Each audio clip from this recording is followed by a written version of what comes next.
Hello, everyone. Can I call you to attention, please? We're about to get started. My name is Patricia McCarty. I volunteered to produce the Plaquemines Parish debates. The Plaquemines Parish debates is the only public event offering you a chance to view the candidates. This event will air on New Wave Communications Channel 15 and be posted on YouTube for you to view later. All of the candidates for council and president have been invited to attend. All of the candidates have been sponsored by him or herself to be here with you tonight. Because of the time limit that we have tonight, I ask that you refrain from holding up signs, whistling, or disrupting the event. All councilman candidates will be asked the same question or series of questions which have been provided to them in advance. This is a way for you to be introduced to all the candidates running for council.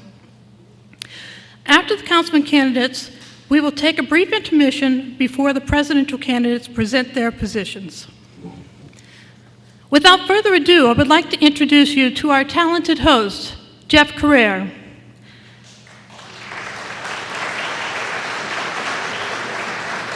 Since January of 1999, Carrere has been a radio talk show host based in New Orleans, Louisiana. His programs are dedicated to examining the top issues of the day on local, state, and national levels.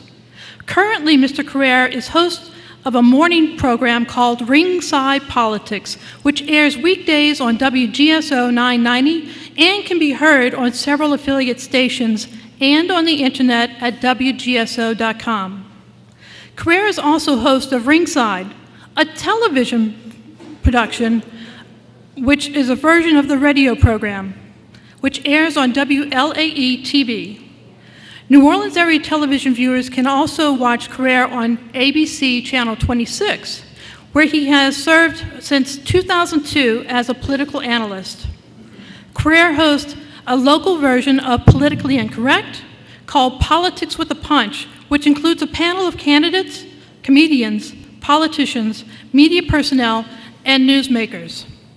Carrere has served as moderator for political debates and forums featuring candidates contending for elective office, such as St. Bernard and Plaquemines Parish, New Orleans City Council, New Orleans Congress, U.S. Senate, Lieutenant Governor, and U.S. President. This is the third time that Mr. Carrere is hosting the Plaquemines Parish debates. I appreciate him sharing his talents with us tonight. Please welcome Mr. Jeff Carrere. Thank you, Patty.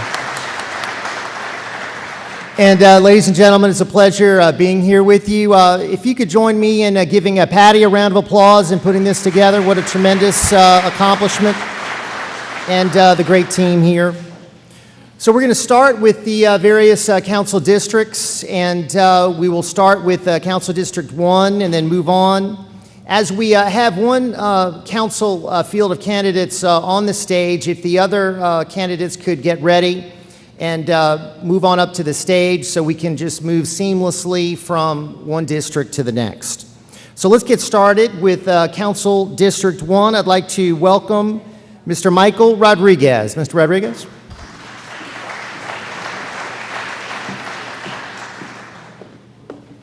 Thank you. We have four questions for each candidate. And the first question, Mr. Rodriguez, you have 1 minute and 15 seconds.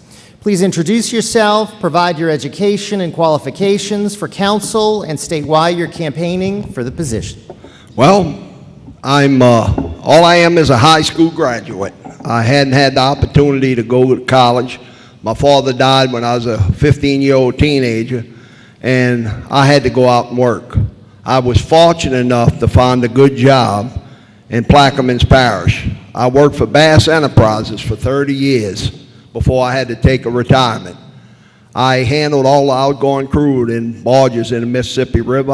I was the safety man for that field and had a great job without having any education.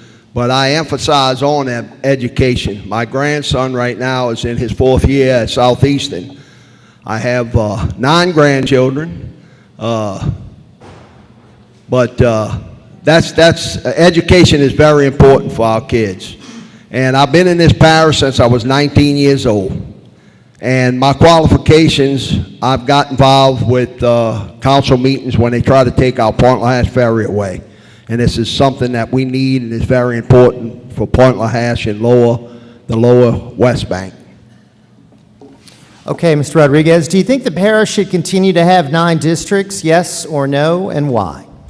Yes, I think they should. I don't agree with that 5 and 2. I think that way with 5 and 2, with 2 at large, more than likely they would be in the upper part of the parish, and the lower end and the East Bank wouldn't have as much say-so as we do with the 9. Third question, would you be willing to support legislation to require a minimum number of hours a week dedicated to the council office? If yes, how many hours, and if no, why? And please wrap that up in 30 seconds. Could you repeat that one more time? Would you be willing to support legislation to require a minimum number of hours per week dedicated to the council office? If yes, how many hours, and if no, why? Yes, I agree. I think we ought to put in 40 hours. I'm retired. I have no other job. I do not own a company. I can focus full-time on this. That's why I agree. Yes, give me 40 hours. I'll do it. All right. And finally, what is the most important issue facing the parish and the most important issue facing your district? And you have 1 minute and 30 seconds. Well, the most important facing the parish is our wetlands. And the most important for my district is levee protection. We don't have our residents from Braithwaite Park all the way to the White Ditch. Few at a time is coming back, but we need proper levee protection in the upper part of the East Bank. We need our people back. We want our people back. We want our people back so they can have say-so in elections and do things that we need to do. As far as the wetlands, all these diversions that we're doing, I think we're about 25 years behind time. I think all it's doing is hurting our fishing and oyster industry, myself. I think there's other means. I don't have them, but I think there's other means of working on our wetlands. Thank you. Thank you, Mr. Rodriguez.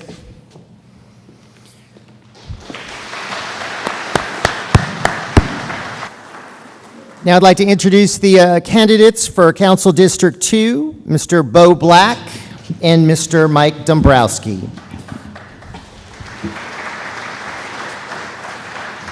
Mr. Black, let's start with you. Please introduce yourself, provide your education, qualifications for council, and state why you're campaigning for the position. Thank you, Jeff. Good evening, ladies and gentlemen. Thank you for attending tonight. My name is W. Bo Black, and I'm running for District 2 council seat. I grew up in District 2 on Plaquemines Canal Road, where my parents still reside, so I understand the issues that are in that neighborhood, as many of them are still lingering today. I played bantam football and baseball in a recreation system that needs better funding and support. I understand their needs because I was there. I decided after serving our community for 6 years as a deputy sheriff in Plaquemines and obtaining my bachelor's degree from Loyola to join the U.S. State Department in the Foreign Service and serve my country. It was there that I learned the inner workings of government and leadership. I served tours in 3 different countries, 2 of which were communist governed and 1 that was under military rule. So I understand working in adverse conditions and still being able to work together to get the job done. That is why after moving back to Bellchase and my current home in Springwood to raise my family, I decided to run for office because I know how to lead and I know what it takes to move this parish forward. I also hold a master's degree from the United States Air Force Command and Staff College, where leadership, hard work, and loyalty were instilled in me. I will only make 3 promises during this campaign. I will promise to lead responsibly, I will promise to work hard, Okay. and I will promise to be your loyal public Thank servant. you. Thank you. By the way, let me introduce Brianne. She is our timekeeper. And we have 3 different signs for you. One is 15 seconds left, one is 30 seconds left, 15 seconds left, and then stop. But she's been instructed to bang on that bell. if you go over, but we'll let you slide this time. I apologize, All right. Mr. Dombrowski, please introduce yourself, provide your education and qualifications for council, and state why you're campaigning for the position. Good evening. My name is Mike Dombrowski. I live on Cambridge Drive in Noble Estates. I'm married to the former Elaine Burmaster Caro. I have 2 stepsons, Byron and Chad, and 1 granddaughter, Emily. I'm a parishioner at OLPH Church. I've been past president of St. Vincent de Paul Society, secretary of the Pastoral Council. I'm also a 4th-degree knight, and I was previously deeply involved in a Big Brothers Big Sisters organization. I was born and raised in Philadelphia. I attended high school at St. Joe's Prep, run by the Jesuit priest, college with LaSalle University, run by the Christian Brothers, and I attended Temple University School of Law, not run by the rabbis. I was there for 2 years at night. It was hard. I withdrew because of employment constraints. It was hard to attend law school in Philadelphia when I was 3-month assignments in Charlotte, North Carolina, and Omaha, Nebraska. I believe I'm extremely well qualified. I am extremely well qualified to represent the constituents because of my wide and varied business experience. Before retiring in 2001, I had over 25 years experience as a property tax manager at Honeywell, Standard Oil of Ohio, British Petroleum, and General Electric. Not many candidates for any office can boast the managerial experience with 2 of the top 25 companies in the world. Thank you, Mr. Dombrowski. We'll start with you for the second question. Do you think the parish should continue to have 9 districts, yes or no, and why? You have 30 seconds. I believe that we should have 9 districts. Reducing the number of representatives would give you too much power in the hands of too few people. Belchase would almost certainly have 2 automatic votes as councilman and at-large member.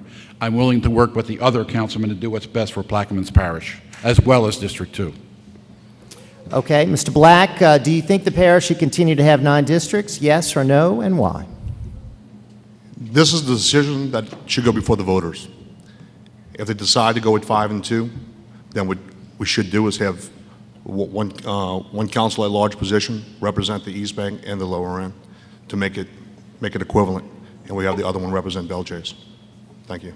Okay, we'll start with you for the third question, Mr. Black. Would you be willing to support legislation to require a minimum number of hours a week dedicated to the council office? If yes, how many hours? And if no, why? Yes, I would, and I would also contend that in this day and age, cell phones, emails, council members work quite a long amount of hours. In reference to the last question, adding on to that, we would make the full-time position of council at large a full-time position. Yes, I do support legislation for that. Okay. Mr. Dombrowski? This issue has unqualified, definite yes. I can't be more emphatic about it. When I was a full-time tax manager, my schedule was always 40 hours plus 20 a week. I believe the position, even though it was a part-time job, should require a minimum 15 to 20 hours plus 10. Those 10 are flexible. Okay, and the final question, we'll start with you, Mr. Dombrowski. What is the most important issue facing the parish and the most important issue facing your district? And you have a minute and a half. Okay, I'm going to start with District 2 concerns first. All the other issues affect District 2 as well as other districts in Plaquemines Parish. The only issue directly affecting District 2 is the prudent, effective use of the vacant land between Woodland Highway and Main Street and the commercial property at the corner of Belchase Highway and Woodland. As long as drainage, sewer and water, and parish maintenance is adequate, I will back almost developing all that land. As for the parish, what should be number 1? Almost everyone in the parish is affected by the coastal and wetland erosions, impending lawsuits, Walker Road Bridge, proposed new bridge, LNG plant, new terminal, coal facility, vehicular and train traffic, concerns over coal dust, adequate police protection, et cetera, et cetera, et cetera. How can any of these be considered number 1? To me, they are all important, and I'm willing to work with everyone. Thank you, Mr. Dombrowski. Mr. Black? I have been actively discussing the issues facing our district with not only the residents, but with state and local elected officials. During this time, it has become very evident that our main issue facing District 2 is traffic. There are a few particular projects that are critical to solving this issue. Number 1, the Peters Road Bridge. This bridge will provide an alternate route for traffic, especially for larger vehicles transiting for business in Plaquemines. It will also provide an alternate route for traffic during construction of a new fixed bridge for LA 23. Second, the Belchase Bridge and Tunnel Replacement Project. A traffic study was recently completed and provided to the Regional Planning Commission. DOTD also required that a safety study in regard to the 5% and 6% grade for the 73-foot high bridge be completed. Next, the railroad relocation project. The railway will be relocated to turn west near Buccaneer Road and continue along the industrial corridor, intersecting at the 4th Street Railway in Harvey. This will eliminate rail traffic through Belle Chase and Gretna. Woodland Highway, an extension for the environmental assessment was granted, but due to the extensive amount of projects in the area, funding will be an issue. As a temporary alternative, it is my goal to look for less funding to install raised medians with lighting for better safety. There's a lot of work to be done to ensure that these projects stay on track. As your next councilman of District 2, I will continue to lead these projects to their completion. I believe that these projects are essential in moving Plaquemines Parish forward. They will not only relieve the burdensome traffic congestion, but they will open opportunities for business and industry by providing the infrastructure needed to sustain a vibrant economy. Mr. Black, thank you. Mr. Dombrowski, thank you. Let's give him a round of applause, folks. Thank you.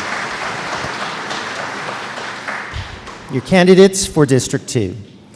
I'd like to now welcome the candidates running for Council District 4, Ms. Shelley Chipetta, Mr. Mitch Cota, and Mr. Irvin Juneau.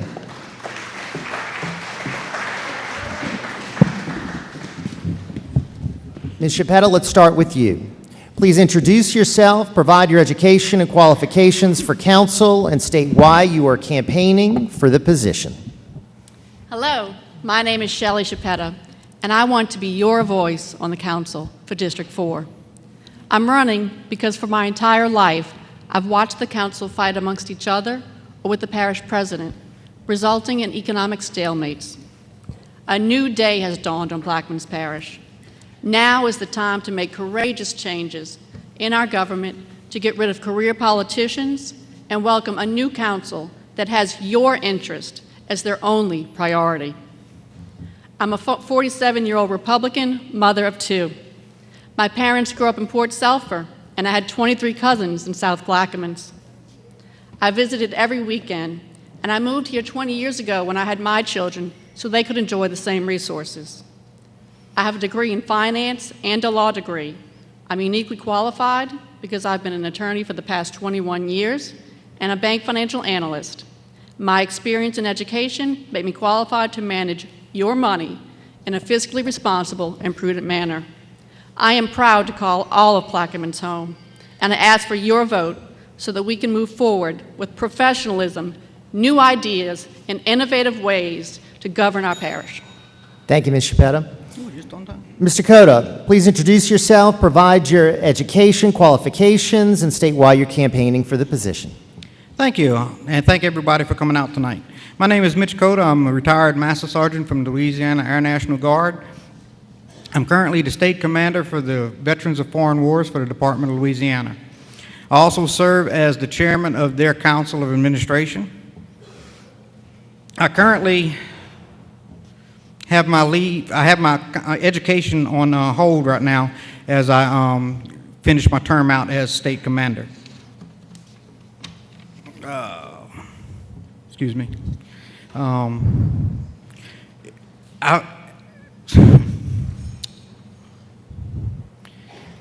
experienced in bringing different groups together and accomplishing their goals. As I said, I'm retired and will only have one responsibility, and that is as the councilman of District 4. And I also intend on making regular scheduled town hall meetings. Thank you. Okay, thank you, Mr. Cota. Mr. Juneau, please introduce yourself, provide your education, qualifications, and state why you're campaigning for the position. Good evening, ladies and gentlemen. My name is Irvin Juneau, and I am a candidate for the Plaquemines Council position in District 4. I am a lifelong resident of Belchas. I graduated from Belchas. I served in the U.S. Army from 1963 to 1966. After being honorably discharged, I returned home to serve 8.5 years as a deputy with the Plaquemines Parish Sheriff's Office. I was determined to continue my education. I received an associate degree from Delgado Community College and a Bachelor of Science degree in criminology from Our Lady of Holy Cross. In 1999, I retired from Alliance Refinery after having worked there for 20 years. I am married to the farmer Kay Madere of Buras. We have 3 sons, Heath, Herbie, and Cody, who are all Belchas and college graduates. Also, I have 2 great daughter-in-laws, as well as 4 amazing grandchildren. In 2008, I was honored to be asked by the Plaquemines Parish Council to serve as their interim councilman. For 11 months, I had the opportunity to become more acquainted with our residents and the issues affecting our neighborhoods. I feel this experience and the knowledge gained gives me great insight of the duties associated with the council, and will also allow me to hit the ground running as your next District 4 Council representative. Thank you, Mr. Gino. We'll start with you for the next question. Do you think the parish should continue to have 9 districts, yes or no, and why? Yes. Why? 9 single members take a vote of 5 to make a majority. A lot of rural parishes have 11 and 12. More people, more voices. Represent the whole parish. If it's changed to 5 and 2 and raised salaries by 50 to 75%, then 3 or 4 members will control the whole parish. Okay, thank you. Mr. Cota? I would say no. 9 members are too many for our residents that we have. Only 1 resident per district.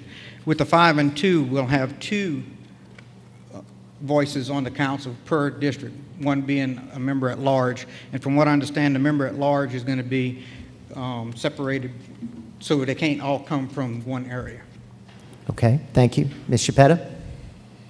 As a council member, what I think regarding the makeup of government doesn't matter, because I am bound to make decisions that comply with the Plaquemines Parish Charter. Article 1, Section 1.01 and 1.03 state that the governing authority shall be a council which has 9 council members from 9 districts. And if in town hall meetings my constituents want a 5-2, I'll be happy to put that on the ballot, which will require a 2/3 vote to change the charter. Thank you, Ms. Chiappetta. We'll start with you with this question. Would you be willing to support legislation to require a minimum number of hours a week dedicated to the council office? If yes, how many hours? And if no, why? Yes, I do support it. All council members need to put in enough time to educate themselves on the agenda before the meeting and devote enough time to solve the problems of their district. I think it's hard to track how many hours that are required of a council member, but being part-time, I would say at least 25 to 30 hours. With today's technology, we can work anywhere with our smartphones, emails, and iPads. Thank you. Mr. Cota? I would say no. As a part-time, I believe that the council member should be responsible in determining how many hours he or she devotes to their district. I myself intend on being at my job every day. Seeing as I don't have a job, that would be my only job. Thank you. Mr. Gino? Yes, I support that. I don't think there should be legislation. When you're elected by the people in your district, you have a responsibility to serve them. When I was an interim, I was there most of the time from 9 to 4 every day. Believe it or not, this is not a lot to do. There's a lot to do all the time, not just 2 meetings a month. And the final question, Mr. Gino, we'll start with you. What is the most important issue facing the parish and the most important issue facing your district? All right, Belchester is growing every day, and with the construction of our parish port as well as other new industry, there will be many new families moving. The addition of those new residents along with our current population increases the need for the following issues. To be our major priorities, a new Belchester Bridge, fix the traffic situation, demand affordable insurance, update, expand water, sewage, and drainage. Other issues that are of major importance affecting our residents parish-wide include a 100-year levy, protection continuing to work to halt coastal erosion, and construction of our new courthouse. But before we try to do all this, priorities which are very important, my number 1 priority is that we all have to work hand in hand. With the new parish president, no matter who he is, there are too many issues in this parish that won't be resolved if everyone is not on the same page. We can disagree to agree, but we have to work together as one team. I don't want to make history. I want to make a difference by listening to, working with, and echoing the wishes of District 4 residents and the people of Plaquemines Parish. I am humbly asking you, the voters, to give me that privilege. Vote 72, Irvin Juneau, and thank you and God bless. Thank you, Mr. Gino. Mr. Cota? I believe our infrastructure is one of the most important issues physically facing our parish today. Unless we update and expand these areas, we really cannot go forward with any new or extend any projects that are in place as they are. The infrastructure will not support them. They will be overloaded. I also have heard that our council members and our administration have not been transparent enough through the parish or through communications through us. That's why I intend on having open door policy to my office and also having regularly scheduled town hall meetings at least once a month. Okay, thank you so much. Ms. Chiappetta? The most important issue facing our parish is coastal erosion. We need to consider all means possible to restore the coast, and a number of engineering firms have state-of-the-art technology that will restore the coast with a minimal impact on our fishing industry. I support these restoration measures and will work hard to solve this problem. With regard to District 4, the problem that we face is traffic, traffic, and traffic. I support current plans for a bridge to connect Walker Road to Peters Road, reducing traffic on Belle Chase Highway by at least 40%. I also support a fixed span bridge built between the tunnel and the drawbridge, and we have blueprints already, and we can start building in the near future. We have also an outdated recreational department. You deserve a state-of-the-art recreational facility with covered bleachers, permanent soccer and football fields. I made my best friends 20 years ago sitting in the bleachers of Cypress Park, and it saddens me that those bleachers are still the same. I think they need to be renovated, and I pledge to make the recreational department a top priority.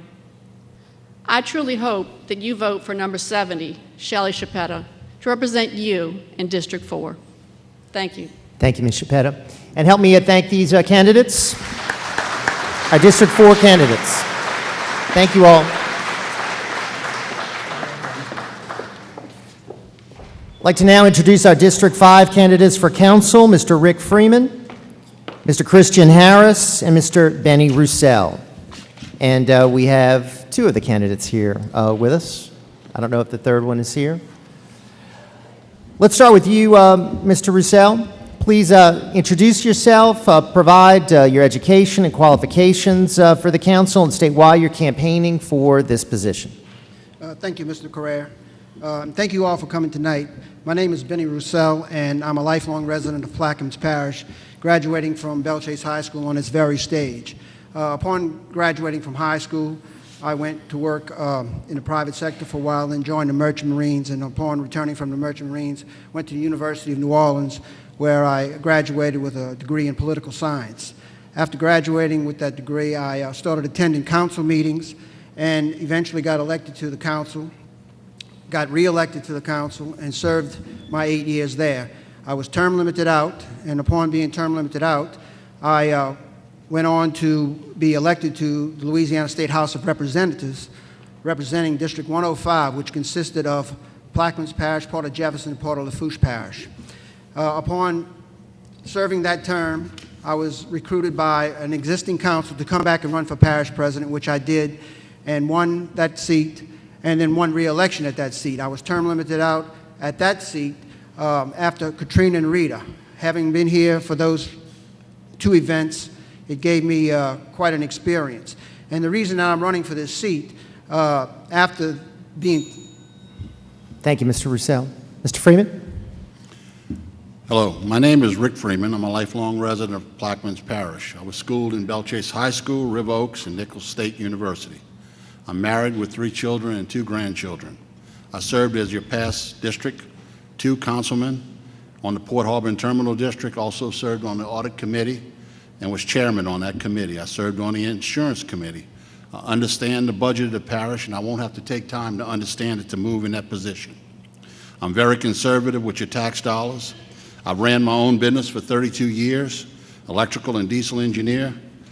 Marine service, I also served as a port captain for my family-owned marine towing business. I've coached 12 years in this parish, and I'm very proud to say that tonight, two of the candidates, Bo Black and Byron Williams, candidate for president, I coached an 11-year-old all-star team.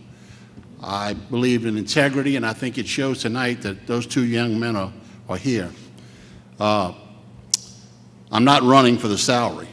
I'm running for the people of Plaquemines, and I ask for your trust. In with your vote, I promise you truth and integrity and an open-door policy. Thank you. All right, Mr. Freeman, we'll start with you with the second question. Do you think the parish should continue to have 9 districts, yes or no, and why? Yes, start with you, please.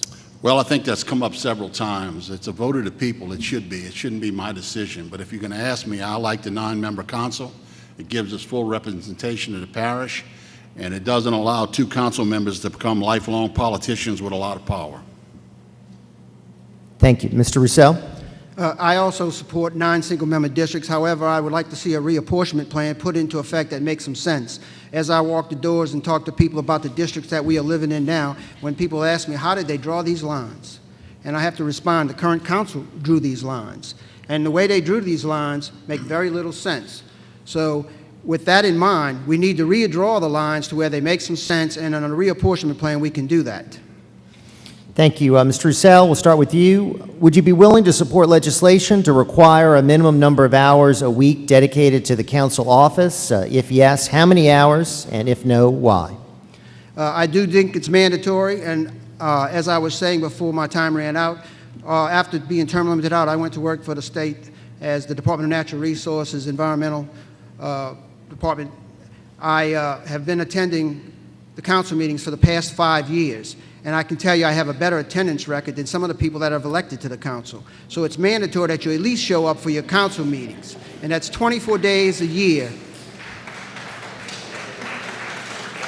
Okay. Mr. Freeman? I'm in a position where I can give you 40 hours a week or whatever time it's going to take to do the job. We are faced sometimes with emergency declarations. A council member has to be able to stay there and serve the parish president and those above him. I believe in giving my time to the people back of Plaquemines Parish that so have blessed me in the past. Final question, we'll start with you, Mr. Freeman. What is the most important issue facing the parish and the most important issue facing your district? Well, there are many issues, but I think safety as a council member with coastal restoration is number 1. It doesn't pay to build our levees up to federal protection levees if we don't restore our coastlines. I think our pumping stations need the best equipment available. It needs safe houses for our operators to be able to stay there while a storm is going on. We need a safe route out of this parish, evacuation route. We need a bridge in Belle Chase. I'm very proud to say I was able to get $5 million seed money back when I was in office. I was met with much opposition because of the Walker Road Bridge. And they didn't move on this bridge. And we need a bridge in Belle Chase. We need a safe rail, and we need to have a petroleum plan in place that if we have any kind of chemicals let go, that we can evacuate our people. One of the problems we're facing right now is with the bridge, and we need to address that immediately. The local issue is the West Closure Project, the gates in the Intracoastal Canal. Mr. Graham is in charge of that right now. The contractor is getting ready to leave that scene. The state says it's going to take $2.6 million to $3 million to operate that West Closure Project. If we don't have a word on how that's operated, the Intracoastal Canal is going to become a basin for the flood. All of our pumps pump there. And if we don't have a say-so in this, we will not be able to determine when it's open or when it's closed. Jefferson Parish will dictate to us. Thank you, Mr. Freeman. Mr. Roussel? The most important project in the parish right now are basically what you heard. We need transportation, bridges, and all of those things. But what you have to realize is that we are right now in $222 million worth of debt.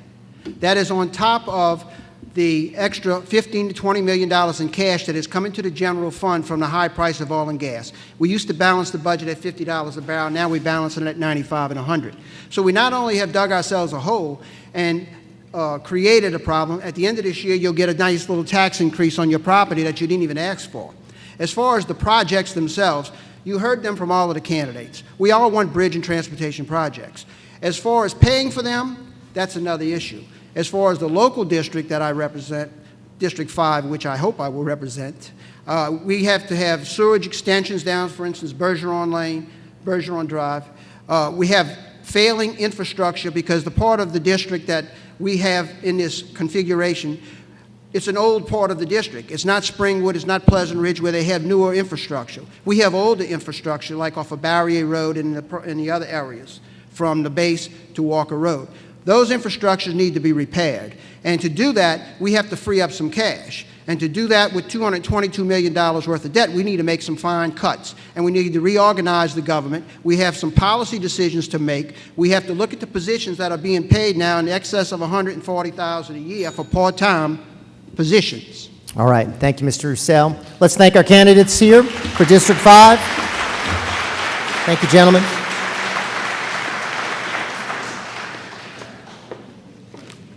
Thank you, gentlemen. I'd like to now welcome candidate running in District 6, Ms. Tammy Bradley.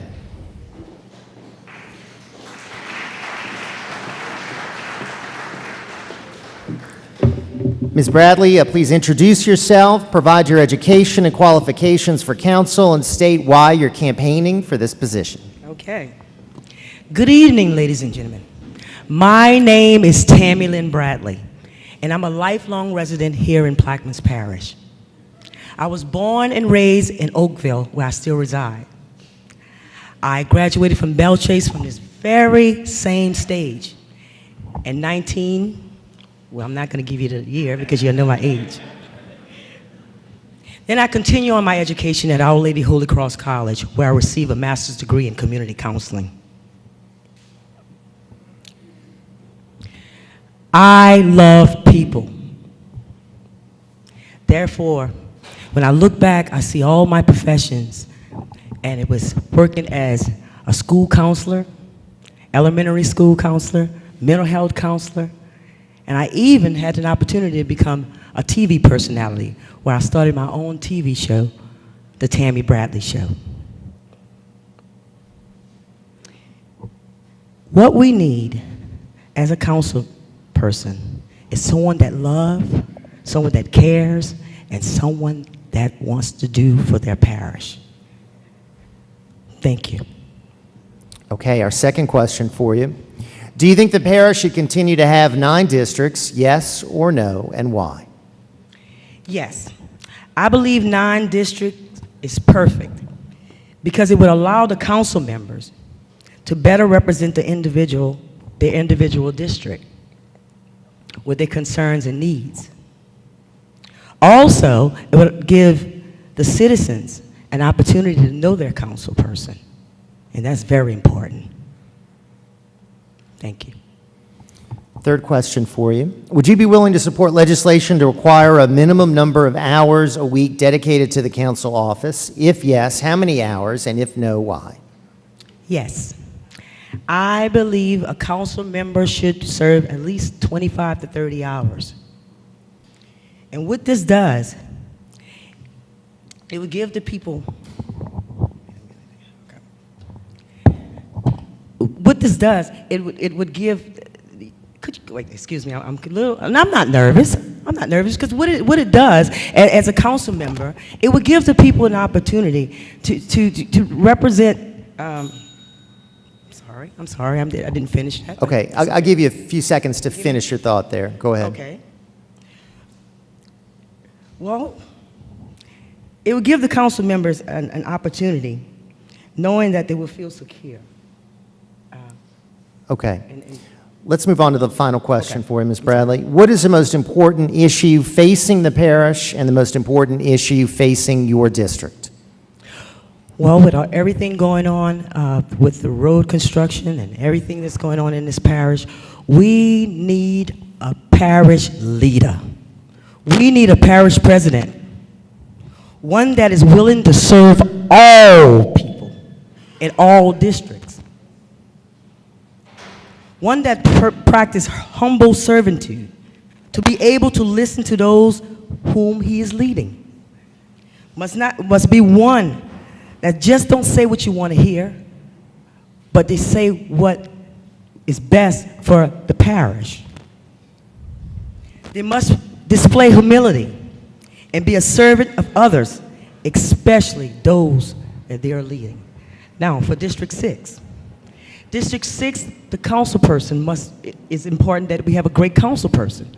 One that loves their community. One that serves their community. One that lives in the community. One that's active in the community. And that person is me. Ladies and gentlemen, my name is Tammy Bradley, and I want to be your next council district member. I want to serve you all. I want to work for you, and I want to work with you. Thank you. Thank you, Ms. Bradley. Now I'd like to, thank you, Ms. Bradley. Now I'd like to welcome the two candidates that are here with us this evening for District 7, Mr. Keith Espedron and Mr. Warren Lawrence. Gentlemen. Mr. Lawrence, let's start with you. Please introduce yourself, provide your education and qualifications for council, and state why you're campaigning for the position. Okay, my name is Warren Lawrence. I graduated from Martin Berman High School in Algiers. I've lived my whole life coming down to this area. My dad had a camp in Port Sulphur. I moved into the Myrtle Grove area 10 years ago. I have had the illustrious experience since I've gotten here to go to all the council meetings, or 95% of the council meetings since I arrived. And that's the reason I'm running. I've seen where there is no cooperation, no public input, no agenda published. It is a crime that what we see happening. I got my education through the University of Hard Knocks. I went to work for the Sewage and Water Board. I started off as a plumbing inspector. I worked my way up to the chief of network engineering, the only person that ever achieved that rank without being a college graduate or an engineer. I got it through experience. And I'm proud of my steps. I'm proud of where I'm at, and I look forward to serving you. Thank you. Thank you, Mr. Lawrence. Mr. Espedron? Good evening, everyone. My name is Keith Espedron. I'm a lifelong resident of Plaquemines Parish. I'm a graduate of the first graduating class of South Plaquemines High School. After high school, I attended Louisiana State University, where I majored in political science. I have been active in this community for the past 5 years as a volunteer baseball and softball coach. I am running for this office because I care about this community and I care about the future of this community, and I have a passion for service. I'm campaigning for this office because I believe we need a leader that will be willing to work with others for the common good of the parish and the district. I believe we need a leader that will be receptive and responsive to the needs and the voice of the people. I believe that we need a leader that will have the vision necessary to lead District 7 in this parish into the future, and I believe that I am that leader, and that's why I'm asking for your support and your vote on November 4th. Thank you. Thank you, Mr. Espedron. We'll start with you with this question. Do you think the parish should continue to have 9 districts? Yes or no, and why? Absolutely. I believe the parish should continue to have 9 districts. The more districts we have, that means each council member has a smaller number of representatives. It allows them to be more responsive to the needs of each citizen. Also, I believe that our current configuration allows for an equitable or equal distribution of representation throughout the entire parish and not a concentration of power in one area. Thank you. Mr. Lawrence? Yes, first of all, I don't know that numbers make the reason why you have so many councilmatic districts. In other words, first of all, if 9 makes it more equal, let's make it 20. I don't care what we make it to, put it before the people and let them decide how many districts. Make sure it's equally divided racially, ethnically, and everything else. But numbers don't guarantee an equal council. We have gang of 5 now. Thank you. Mr. Lawrence, we'll start with you. Would you be willing to support legislation to require a minimum number of hours a week dedicated to the council office? If yes, how many hours, and if no, why? Well, the answer is no. You can lock somebody up in an office from 9 to 5 every day and it won't make him a good councilman. I'm like the old doctor. If I'm elected, I come to you. I make house calls. You shouldn't have to come to my office. There's communication capabilities today. If you have a problem, I'll come to you. Locking me up in an office does no good to make a good councilman. Thank you, sir. Mr. Espedron? Yes, I would support legislation requiring council members to serve a minimum number of hours. As for myself, I plan to be a full-time councilman. The number of hours probably range between 50 and 20. These hours allow citizens, not every citizen is able to use a cell phone or to use email, so it allows them to get that old-fashioned one-on-one, face-to-face meeting with their councilman, and I think that's very important. Okay. Mr. Espedron, the final question. What is the most important issue facing the parish and the most important issue facing your district? Without a doubt, I believe that the most important issue facing this parish is coastal restoration and flood protection. We must restore our coast. We must bring the entire parish, East Bank, West Bank, North and South, under 100-year flood protection. It is imperative that we do this to protect ourselves from future hurricanes. As for my district, I believe it is finally time for us to move from a rebuilding phase to a growing phase. It is time for us to complete recovery projects such as the Port Civil Library and look for opportunities for expansion such as the upgrading of the Diamond and Ironton parks. We must also look for opportunities for economic growth while protecting our environment and minimizing the impact on our residential communities. Thank you, sir. Thank you. Mr. Lawrence? Yes, my point is that I believe the coastal restoration is one of the most important factors facing us. But if we're going into coastal restoration, attacking it from every angle, we have to think out the box, and we don't need to destroy the parish with borrow pits all over and not backfill them. We're now building levees, which we desperately need to protect those borrow pits. We need more public input in the rich landowners and the big corporations coming in to take over without input from the public in the areas they serve. I live in a district where I know what coal does to me. And I said, another coal industry without coming to the people and another trains coming down this track are not sufficient to have quality of life in this parish. Thank you, sir. Let's thank our District 7 candidates.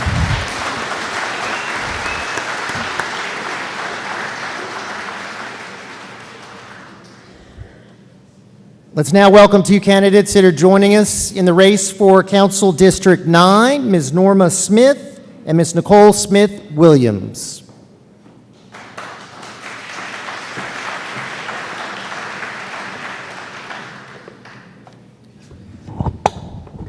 Good evening. Ms. Smith, let's start with you. Please introduce yourself, provide your education and qualifications for council, and state why you're campaigning for the position. My name is Norma Smith. I am a high school graduate of Bouville Venice High School. I also graduated from Southern University. I have education also in continuing education from Nunez College. I hold a certificate from LSU University. My qualification, I have 14 years of experience with the Councilman Ernest Johnson. I also have 7 years of experience with the Plaquemines Parish School Board. I'm here to serve my district. There is infrastructure problems in the district. Even so, we also have economic problems from our district. Our levees need to be repaired. Roads need to be repaired. We are facing issues that we had conquered before, but now these same issues have returned. So I am here for my district, for my council, to serve my people, all my people, Boudville, Venice, and Beerus. Thank you. Thank you. Ms. Williams? Good evening. My name is Nicole Smith-Williams, and I'm a lifelong resident of District 9 with deep roots in the community dating back to the 1800s.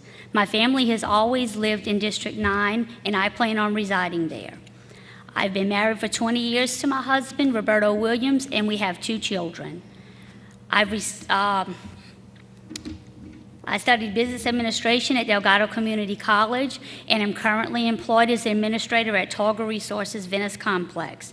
During my 10-year tenure at Targa, I've been responsible for creating and maintaining yearly budgets, project forecasting, accounts payable, and as well as being a member of the safety committee. I possess the qualities of working with others in order to obtain workable solutions. I am campaigning for this position because I feel that being an employee of the oil and gas industry, having ties to the commercial fishing community and business industry, as well as being a resident of District 9, that I can be the voice for all constituents of our district. Thank you. Ms. Williams, we'll start with you with this question. Do you think the parish should continue to have 9 districts, yes or no, and why? Yes, I feel that the parish should remain having 9 districts because it provides equal representation. And as stated before, 9 districts allows each council member to have a stronger commitment to their constituents. Thank you. Ms. Smith? Yes, I believe we should have 9 representation.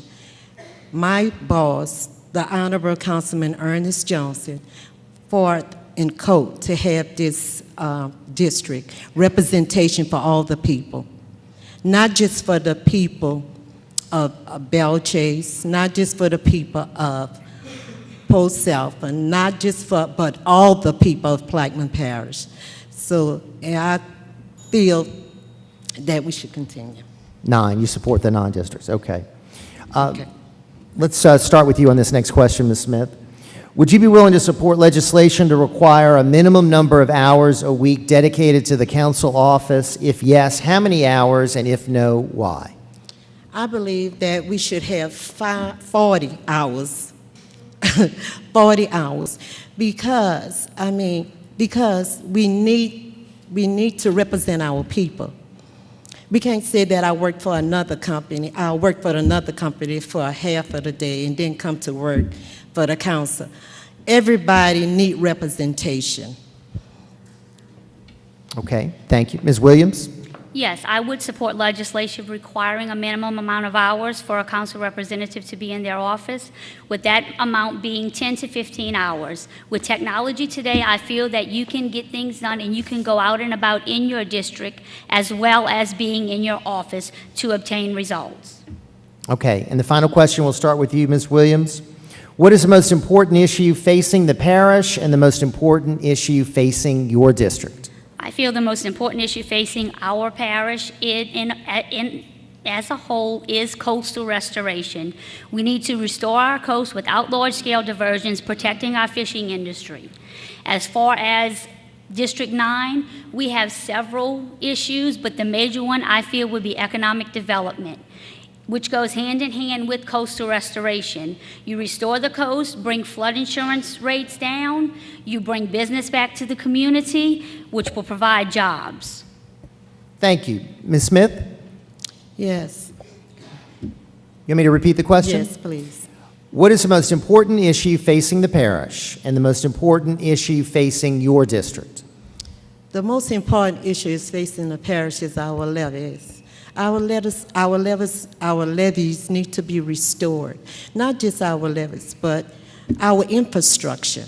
It's more our infrastructure, our economic development. My district, District 9, have deteriorated. There is so much that needs to be done in that district.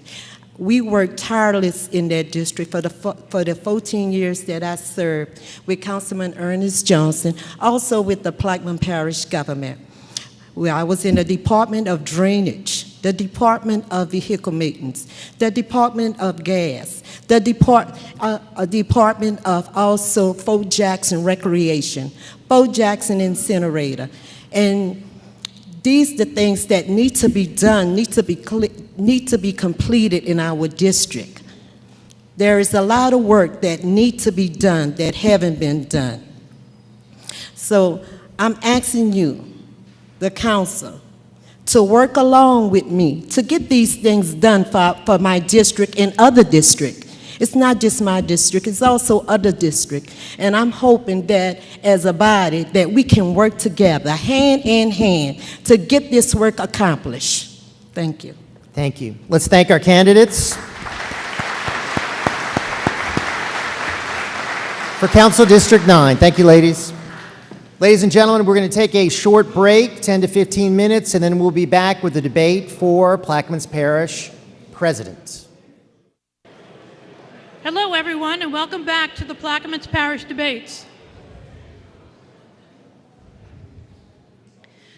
You know, people from around the country have visited the website www.ppdebates.com to learn about the candidates that are running for president in this office. I was surprised to see how many people from out of state have visited the website, but I also thank all of you who submitted questions for the presidential candidates.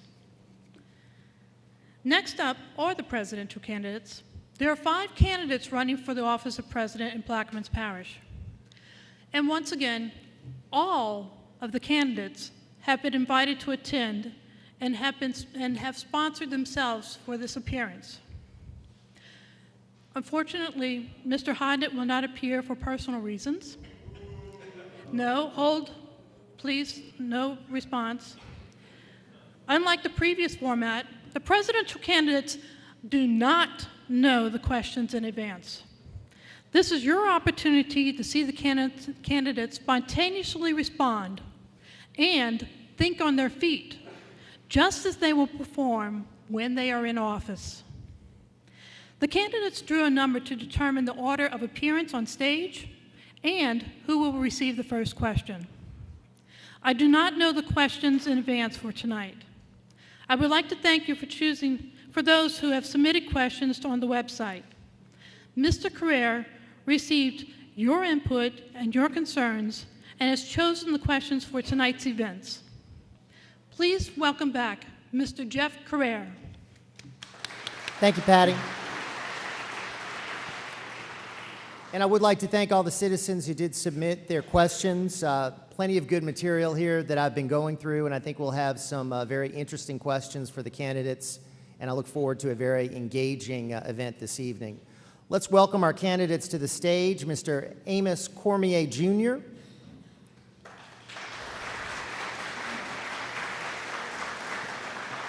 Mr. Burghard Turner,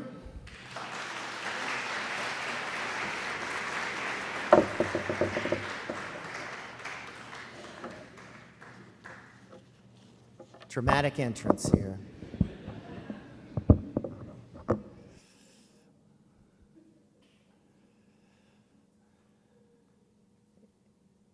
And here he is. Mr. Byron Williams, Jr.,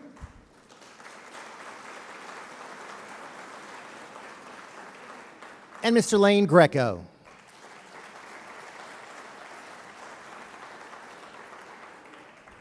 Gentlemen, the open will be 2 minutes. Your close will be 2.5 minutes. The majority of the questions will have a 1-minute time limit. I will let you know what order the questions will be asked in, but due to the draw that we did before the start, we'll start with Mr. Cormier for the first question, which is basically your opening statement, and it's going to be the same question that we asked to the council candidates. Mr. Cormier, introduce yourself, if you could, to our audience, provide your education and qualifications for parish president, and why you're running for this office. First of all, let me begin by thanking Patty McCarty for putting this event together and Jeff Carrere for hosting it. And of course, I want to thank you, the audience, for your participation. Participation is the cornerstone of government. Debates are an essential part of government. And in my opinion, people that do not attend debates are really showing a lack of respect for the democratic process and you, the representatives of the people of this parish. As far as my background is concerned, my name is Amos Cormier, Jr. I have spent my entire life in Plaquemines Parish, the parish that I love. I go back on the Beerus family name to the late 1700s, so I don't think anyone is more connected to this parish than I am. I grew up in Port Sulphur, Louisiana. I graduated from Port Sulphur High School, where I was selected as Mr. Port Sulphur High and also the most valuable player as a quarterback on the football team. Port Sulphur was a wonderful place to grow up. It provided me with hard-earned respect for hard work as well as education. As a result of that, I went on to obtain my BA in education with a double minor in science and social sciences. I then further went to get my master's degree in administration and supervision, and I finished up with a master's plus 30 in guidance and counseling. And somewhere along the way, I picked up my real estate license. I think this shows that I'm very goal-oriented. From a professional standpoint, I've been a teacher and a coach in Plaquemines Parish Public Schools for 37 years. I have been a chairman of the council, a councilman, as well as the recreation director for the entire parish. So I'm very familiar with all forms or aspects of government. From the service to my community, from the time I graduated from college, I've always been service-oriented. I've been a member of the fire department, the JCs, the Lions Club, the Medal of Honor Park, and several other members of other organizations, which gives me the pulse and the heartbeat of Plaquemines Parish. My personal life, my wife and I have been married for 45 years. We have 5 children, all graduated from Buras High School, and then all attended LSU as my father and I did, and they went on to get their college degrees. And I'm very proud of them, and I'm proud to be a product of Plaquemines Parish myself. Thank you, Mr. Cormier. Mr. Turner?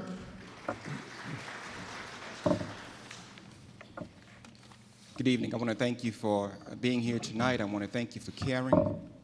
I grew up in Diamond, went to Port Sulphur High School, graduated, went into the Marine Corps at 17. Did very well, got out, got hired on with Chevron. This November will be 29 years that I've worked for Chevron. And the reason I got out of the Marine Corps was because I felt the Lord wanted to use me in my community. And so for me, this was a ministry. Even serving as the council person, that was part of being part of the ministry, part of serving God. My education, while I was with Chevron, I asked them how they wanted my resignation. And the superintendent asked me, he said, well, did someone do you something? Why is it you want to leave the company? I said, no, I said, I feel that the Lord wants to use me in the school system. And so, long story short, I was able to maintain my job and attend Holy Cross. Got transferred, then ended up leaving school.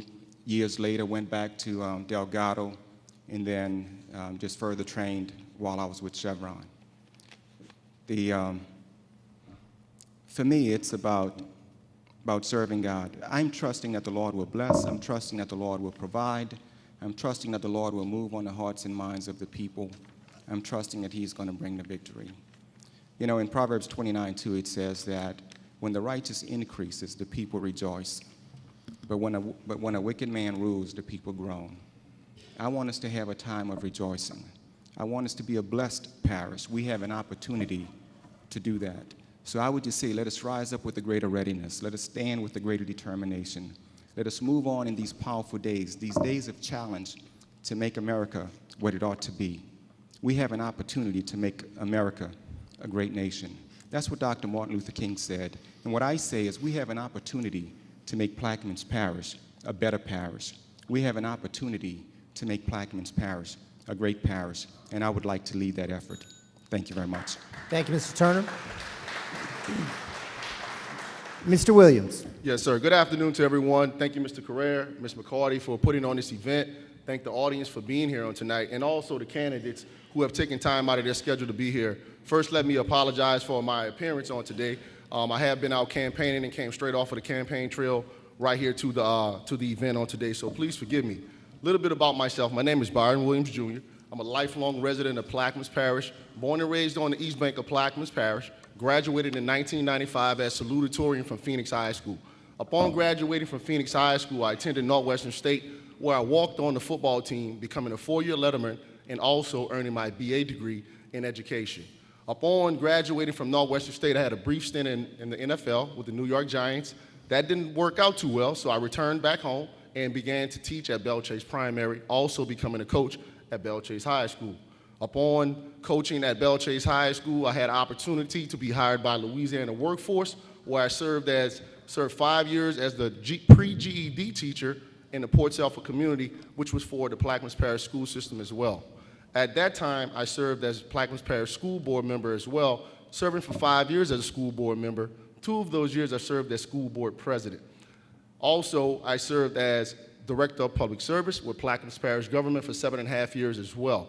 that making me the only candidate with both legislative and administrative experience.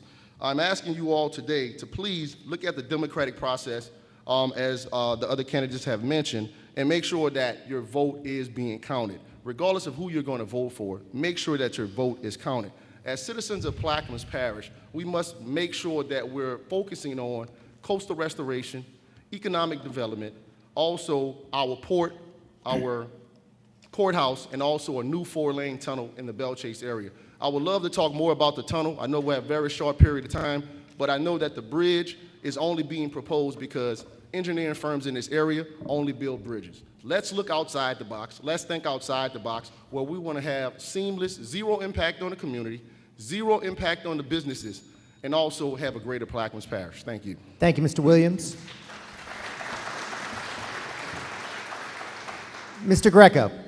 Yes, I'd like to thank Patty and Jeff for putting on this event. Thank you for coming, all the wonderful people of Plaquemines Parish, to show your concerns for who's going to lead this parish into this next election. My name is Lane Greco. I was born and raised in Plaquemines Parish, grew up in Myrtle Grove. I currently live in Belle Chase. I'm happily married to my wife, Michelle, for 3 years. We're both Christians. I have 2 sons, Destry and Joshua. I have 2 grandsons and 1 our first grandbaby girl on the way. I graduated from this school right here, Belle Chase High School. Shortly after I graduated, I worked for Plaquemines Parish Heavy Equipment Department, where I had firsthand experience on protecting our infrastructure and understanding the importance in securing our communities for future generations. I served in the greatest military, one of the branches in the greatest military in the world. I served 8 years in the United States Army, where I developed my leadership abilities, discipline, and working with others to accomplish major goals. As a business owner of 20 years, I understand the importance of being a public servant and transparent. That is why, as parish president, my administration will be accountable, reachable, responsive, and restore the trust between us and our citizens, which is why I understand the importance of thinking parish first, Louisiana first. As a business owner, I understand, as a business owner, I look to hire locals first to grow a stronger economy for future generations. Another thing I'm not a politician.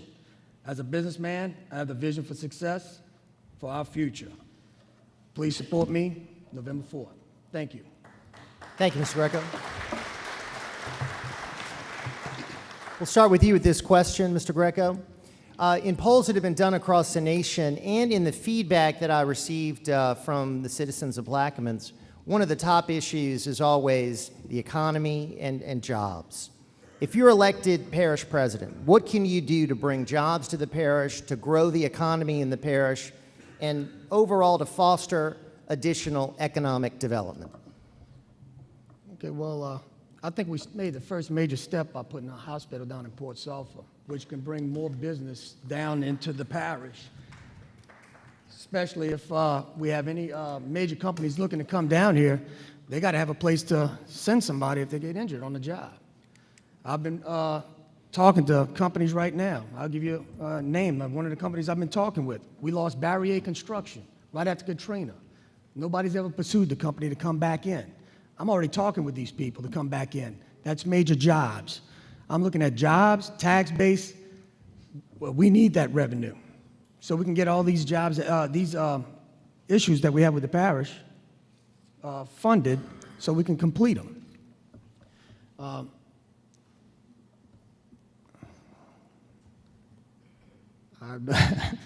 Okay. Take a deep breath. I'm sorry. Forgive me for being like this. There's just so much literature to cover. I want to bring more business. We'll give them incentives to come down here. Okay, thank you, Mr. Greco. Mr. Williams. Yes, sir. The first proponent I would like to bring to this parish is the creation of a Plaquemines Parish Business Park on the Plaquemines Parish Government Complex located at FF with Hebert Boulevard. Working in conjunction with PABI, who is Plaquemines Association of Business and Industry, also working along with Louisiana Workforce and Development, also working with and creating a business incubator, which is local small businesses to give them the opportunities to to grow their business. Creating the business park on the government complex will create a boom in economic development in our parish. Right now, we do not have enough office space in this parish, nor enough storage space. Creating this business park along with a technical college on there, we will have the curriculum that the businesses need, so once little Johnny or little Jane has graduated, they will be able to make an equitable living and continue to live here in Plaquemines Parish. So my foresight will be a creation of a Plaquemines Parish business park. Thank you. Thank you. Mr. Turner? As far as economic development, first thing we have to do is let people know that we're going to treat them fairly. In business, you want to create win-win opportunities, a win-win situation. What we have going on now, in a lot of cases, it's abusive, and a lot of times, well, sometimes it's abusive on the part of the government, and other times it's abusive by the businesses who are coming in. Sometimes there's just a complete disregard for the people who are here.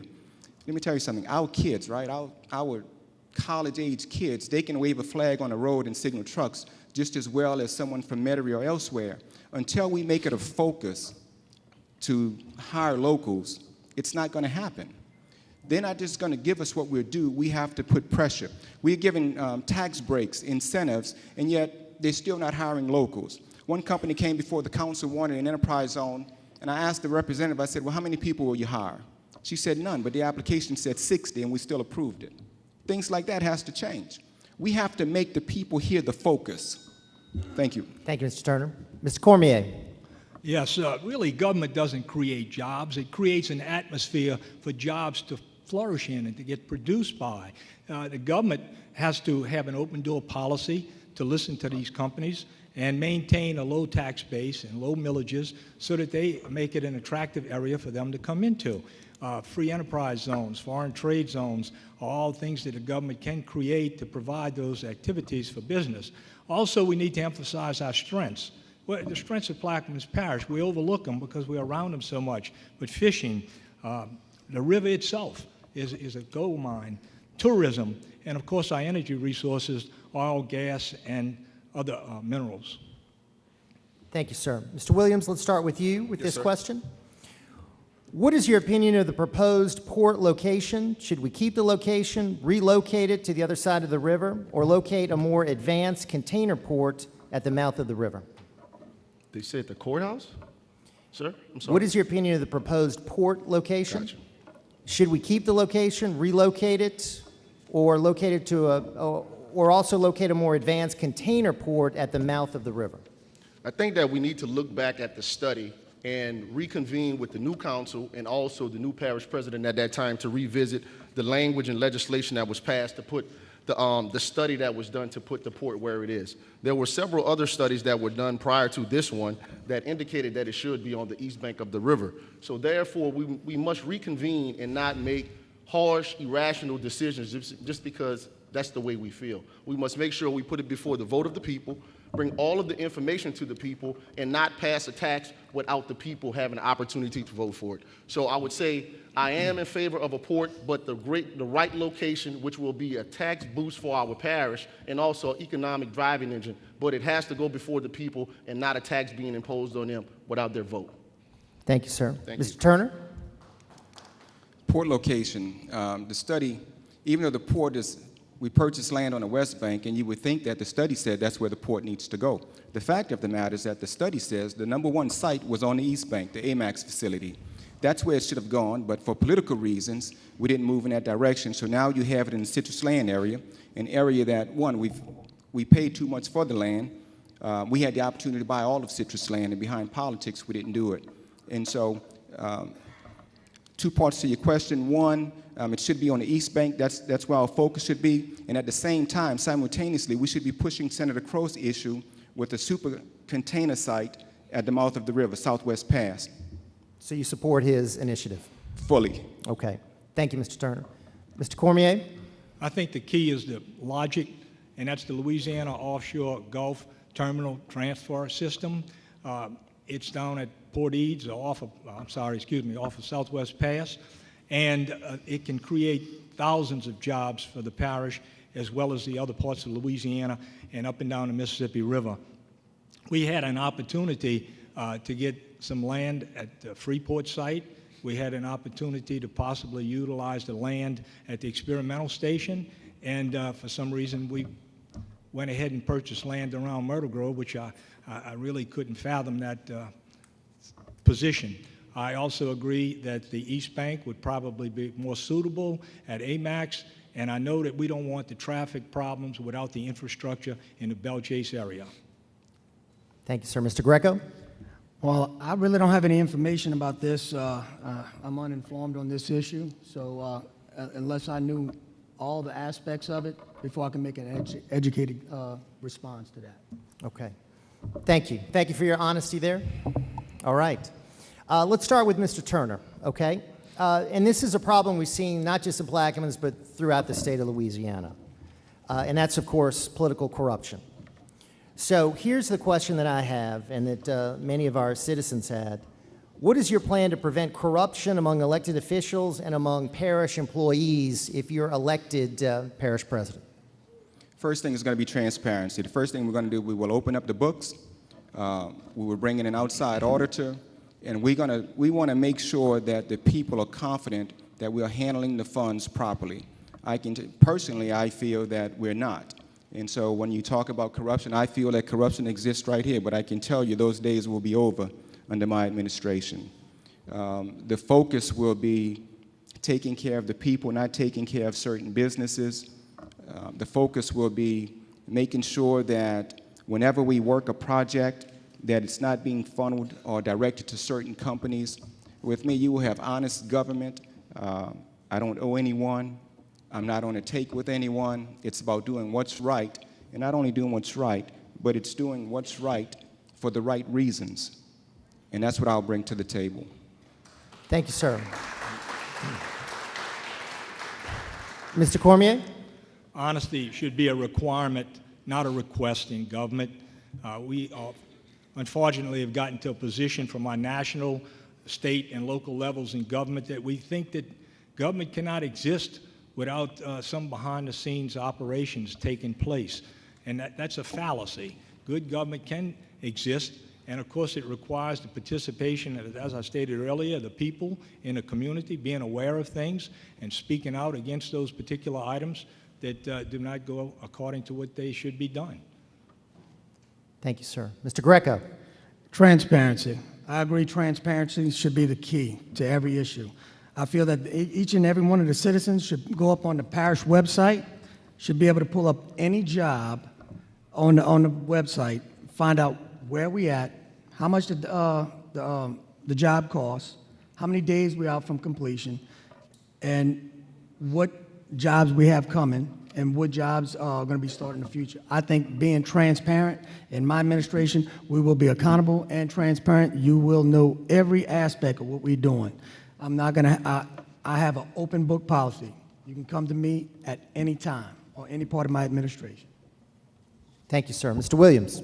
Yes, sir. The first thing what I would do with our administration would impose a forensic audit to make sure that we can open up all the books. And if there's any questions, this forensic audit will identify and make sure that the public will know. Also, my master's degree in technology implementation will assure that my staff will make sure that real-time information is being delivered to all constituents, whether it's minutes from the council meeting, whether it's public requests. Those days are over where you have a 3-day request and that information is not being given to constituents.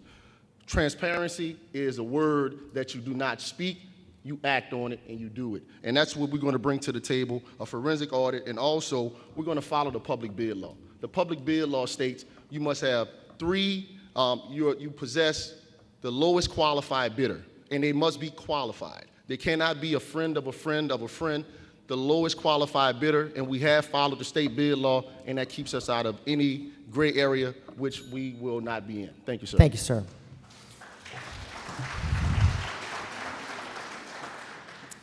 Mr. Cormier, we'll start with you for this question.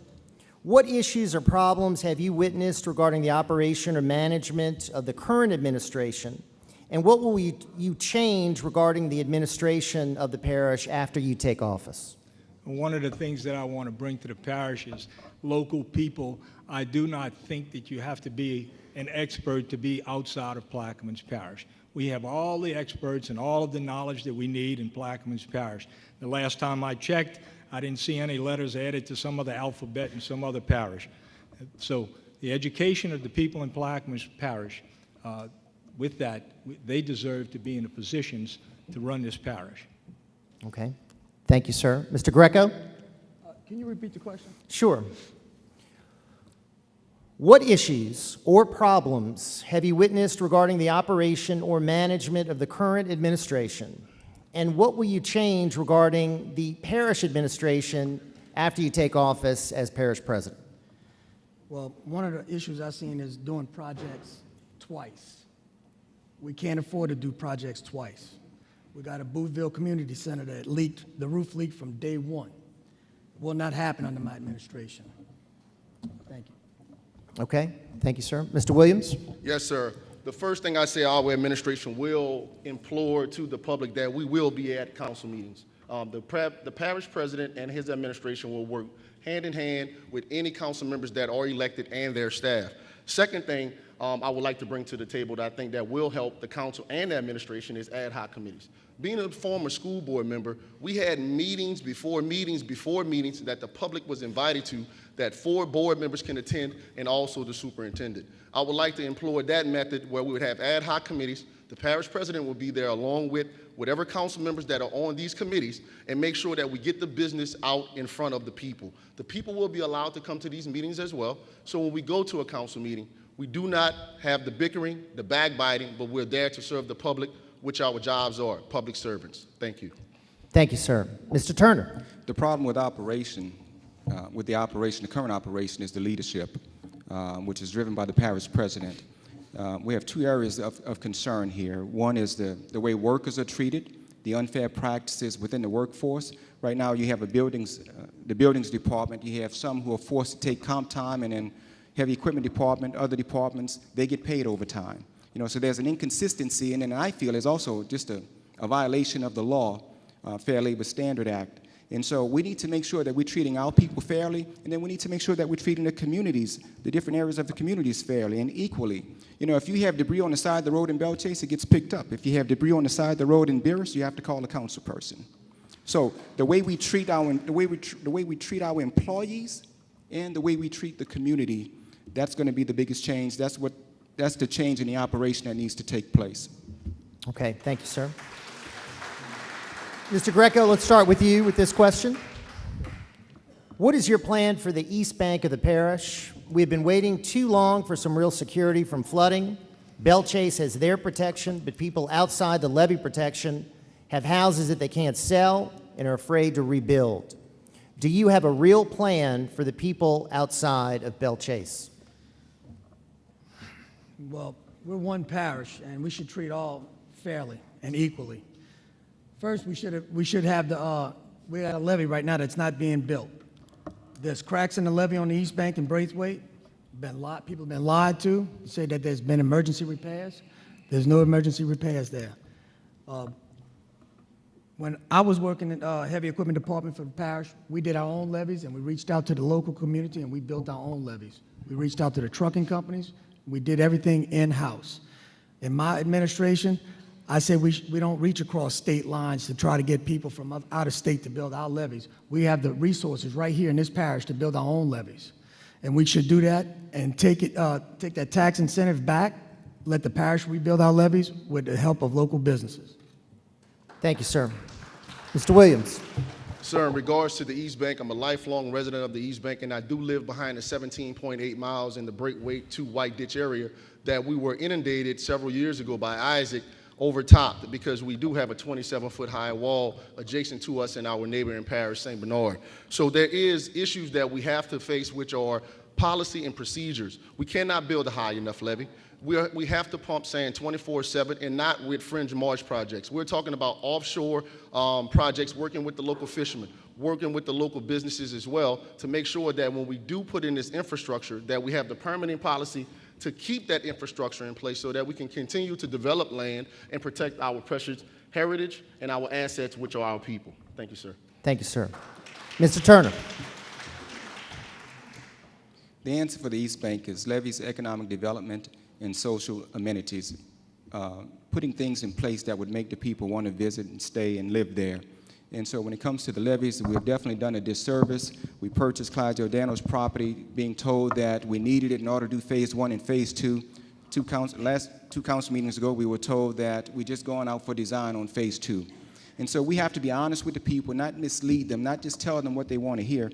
Now, there are some tough decisions. You know, some of the homes in Braithwaite, we don't have enough funds for the elevation because of the type of homes. The bottom line, we have to find a way to make government work for the people. Thank you, sir. Mr. Cormier? Well, you have to know history. You have to know where you've been before you can know where you're going. That is an area that has been created as the new Mr. Go. As they stated, you have a 26-foot levee to the north, you have a 20-foot levee to the south, and as a result of that, you have an area that is flooded, that never flooded during the 1915 storm, didn't flood during Betsy or Camille. You know, the only time you had water in that area was when they broke the levee in 1927 to save New Orleans, supposedly. And then you only had about a foot of water. So in answer to your question, we have to be innovative. I don't think we can make outlandish promises to the people about the federal government coming in. We've really got to utilize some of the knowledge that we had as far as when we first built the levees in the parish and try and come up with some ideas to give some immediate relief, because that's what they need. Thank you, sir. All right, in this segment of the debate, we're going to allow each candidate to ask one of the other candidates a question. And the candidate who has asked that question will have 1 minute to respond. So, Mr. Williams, we'll start with you, and you'll have a chance to ask one of your fellow candidates a question. Wow.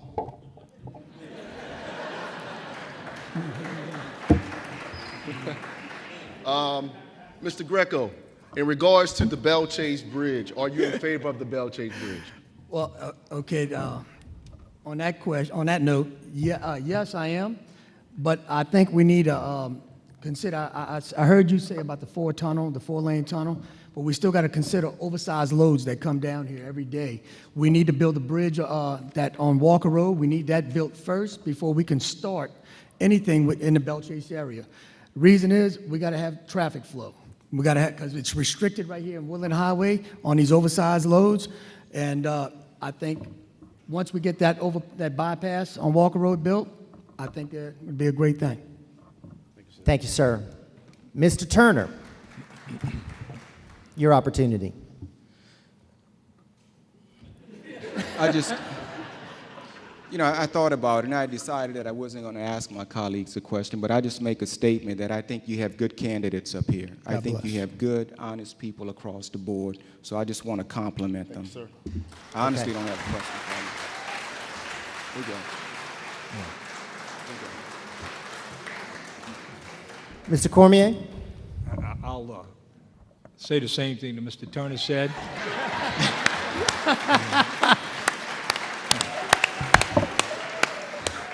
But I guess in all fairness to the people, and not to put BJ on the spot, but I really have confidence in BJ that he'll know the answer for this. With all of the Ebola news media it's been out there today, as one of the former directors, what would we do to take steps, in other words, in case something like that would break out in the parish?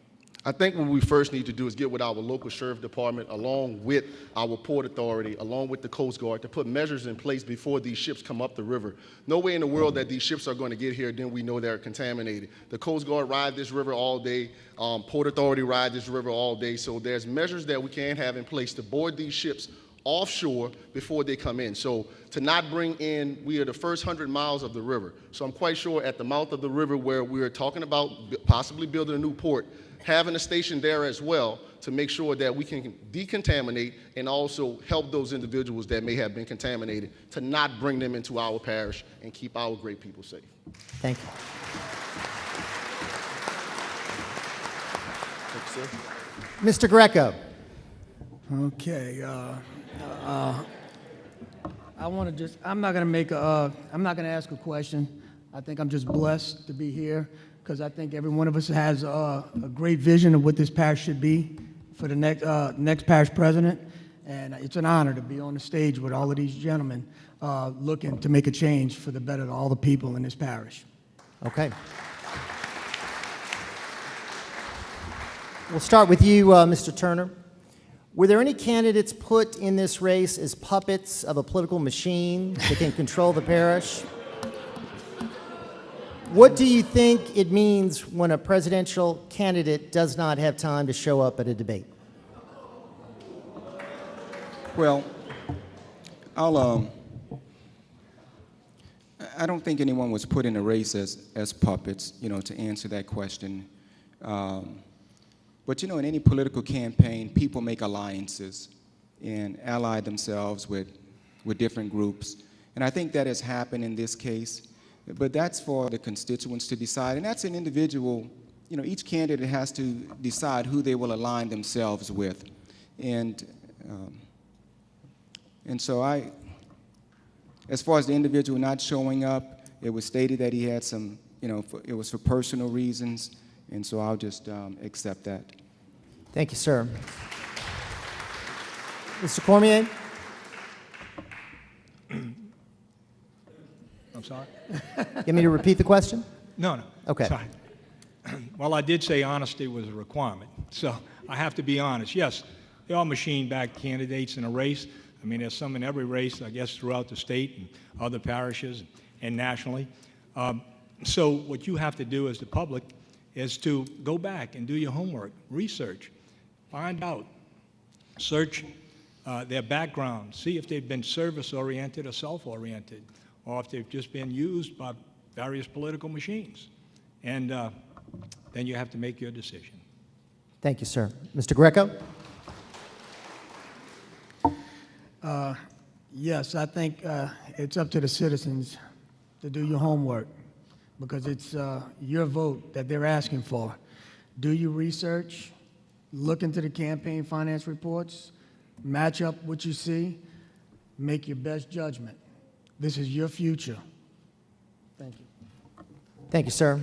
Mr. Williams? Yes, sir.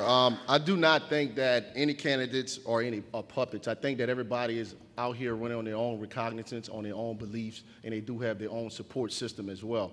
But in regards to the democratic process, I do feel to believe when the constituents have time to come out after a busy day at work, and also you guys put on this event, I do feel to believe that all individuals that are participating in a democratic process should be at these events to get their issues across, because a newspaper can only tell so much, the radio station can only tell so much, but you face-to-face with the public once the meeting, before the meeting and after the meeting, you can get your points across.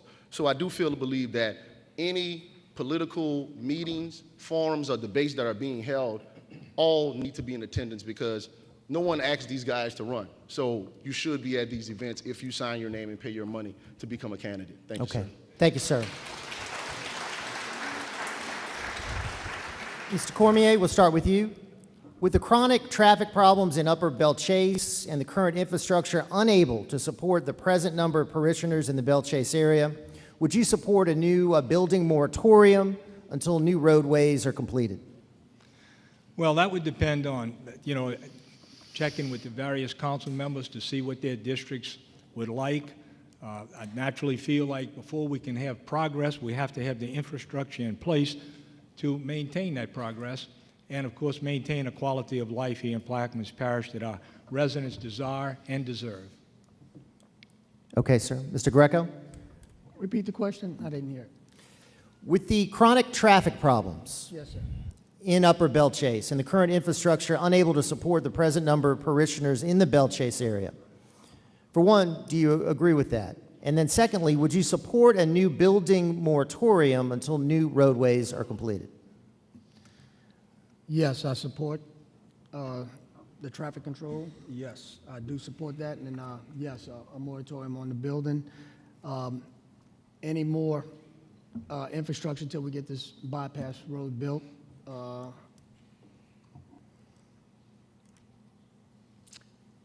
I think, yes, I think we need to get the bypass road built before we can. And yes, you do support a moratorium? Yes, I do.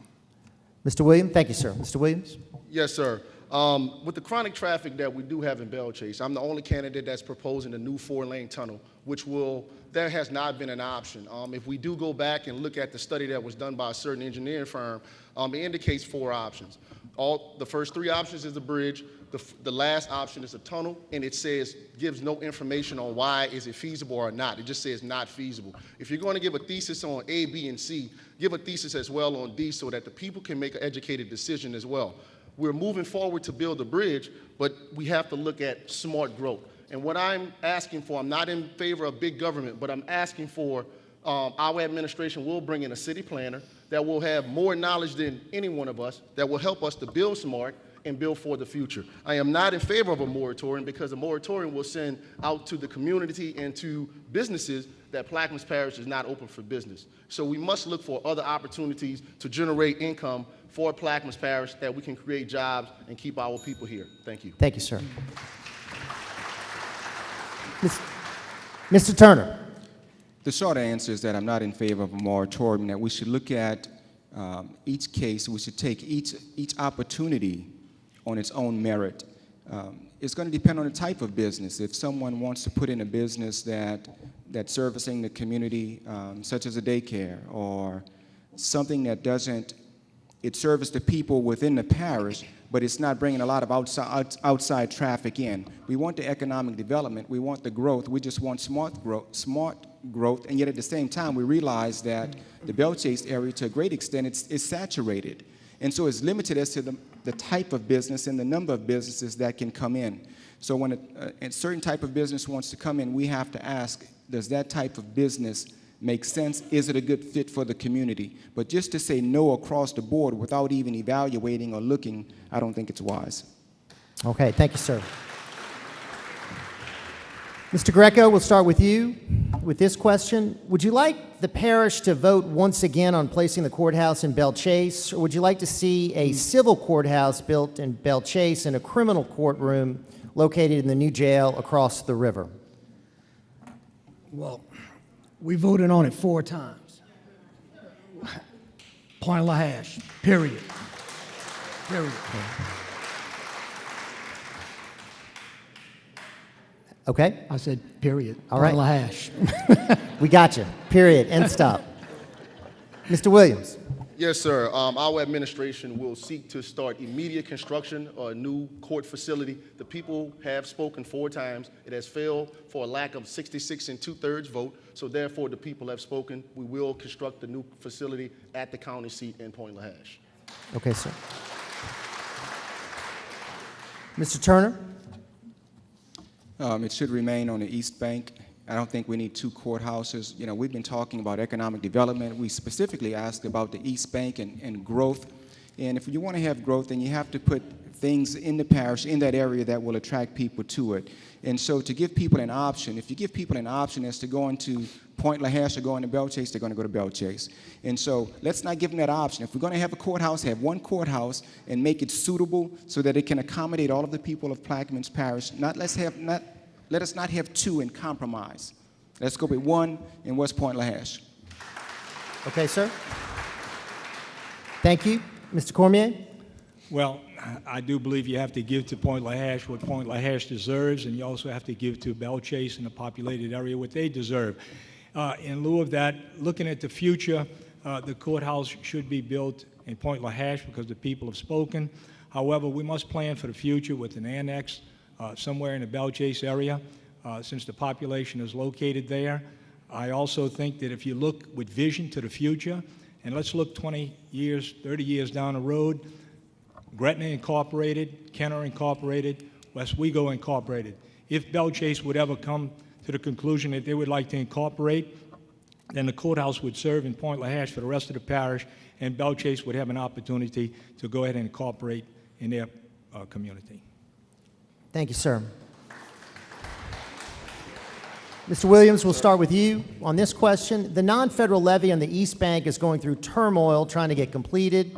We can point the finger at various groups, engineers, designers, contractors, administration, the supplier, the consultant.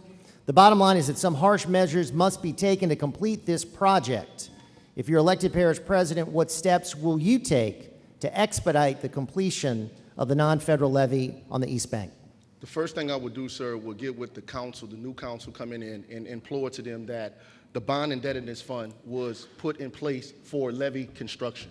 That is the only levee, the East Bank 17.8 mile levee is the only levee that belongs to Plaquemines Parish. So therefore, it is a parish responsibility to not only build and construct and design properly, but also have great quality control. That is the problem that I see. I see that we go outside of the parish when we have great companies who have the capability of doing quality control on these buildings or levees or coastal restoration projects, but we go outside of Plaquemines to find someone to do quality control, which they don't have a vested interest in Plaquemines Parish. So working with our state, federal, and local delegations, we will build that levee and we will build it safe and sound so that the people of the East Bank can move back home. Thank you, sir. Thank you, sir. Mr. Turner. It is not that difficult. All we have to do is we have to be willing to hold people accountable. They've signed contracts, and we have to make them live up to what they've signed. You know, in shady work, shoddy work, that has to go away. We have to hold them accountable. And so the key is going to be getting a current status as to where we are, find out where the gaps are, why we have those gaps, and then just push the ball forward. Make it happen.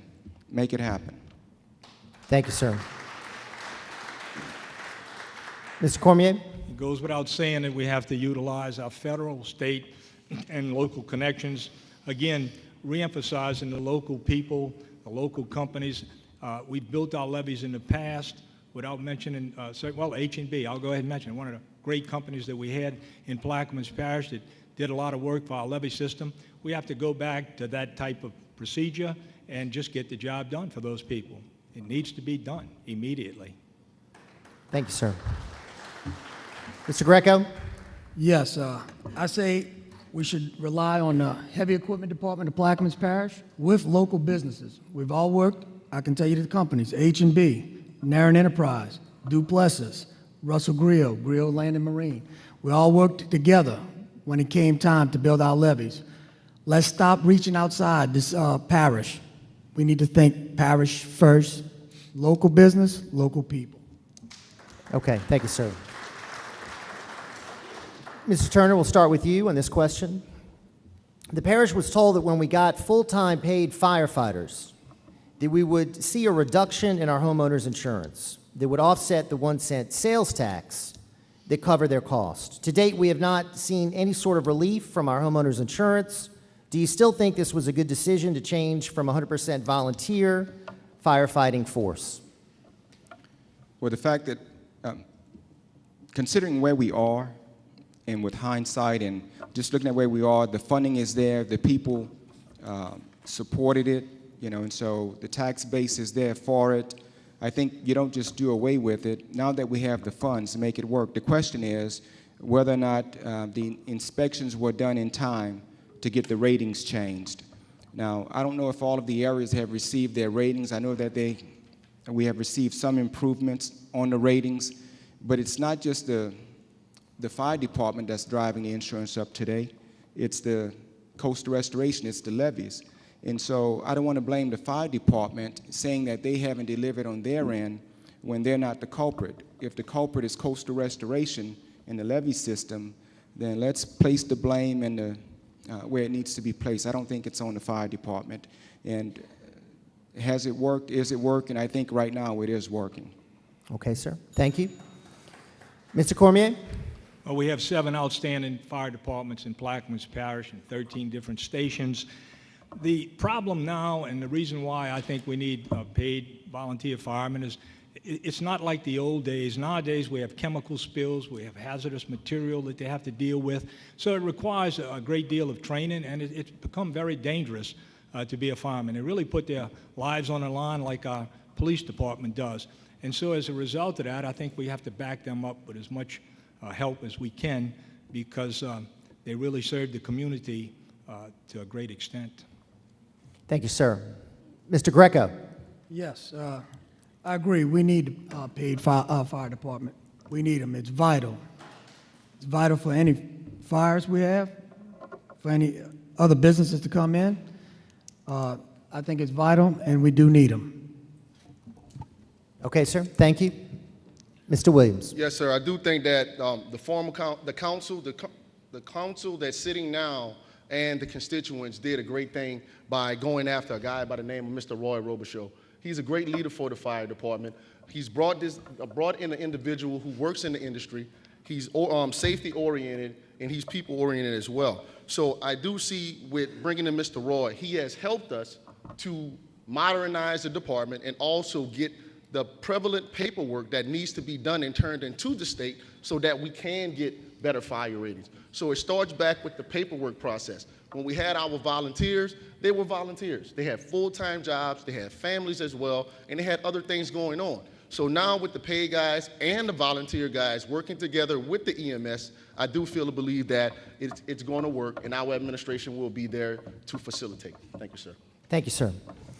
All right, Mr. Cormier, let's start with you. We'll ask the question that we asked our council candidates, a two-part question. Should the parish continue to have 9 councilmanic districts, and should there be any sort of minimum number of hours required for a councilman's position? Well, they definitely should maintain the representation. I mean, that's the original battle. I'm taught civics all my life, and you know the big battle compromise that they had to make between the small states and the large states with the House of Representatives and the Senate. And probably if there's a solution to it, in fact, would be to maintain your 9 representatives and then to pick a senator or one person from each area of the parish, one from the East Bank, one from the low end, and one from the Belchase area, and that would be your bicameral house.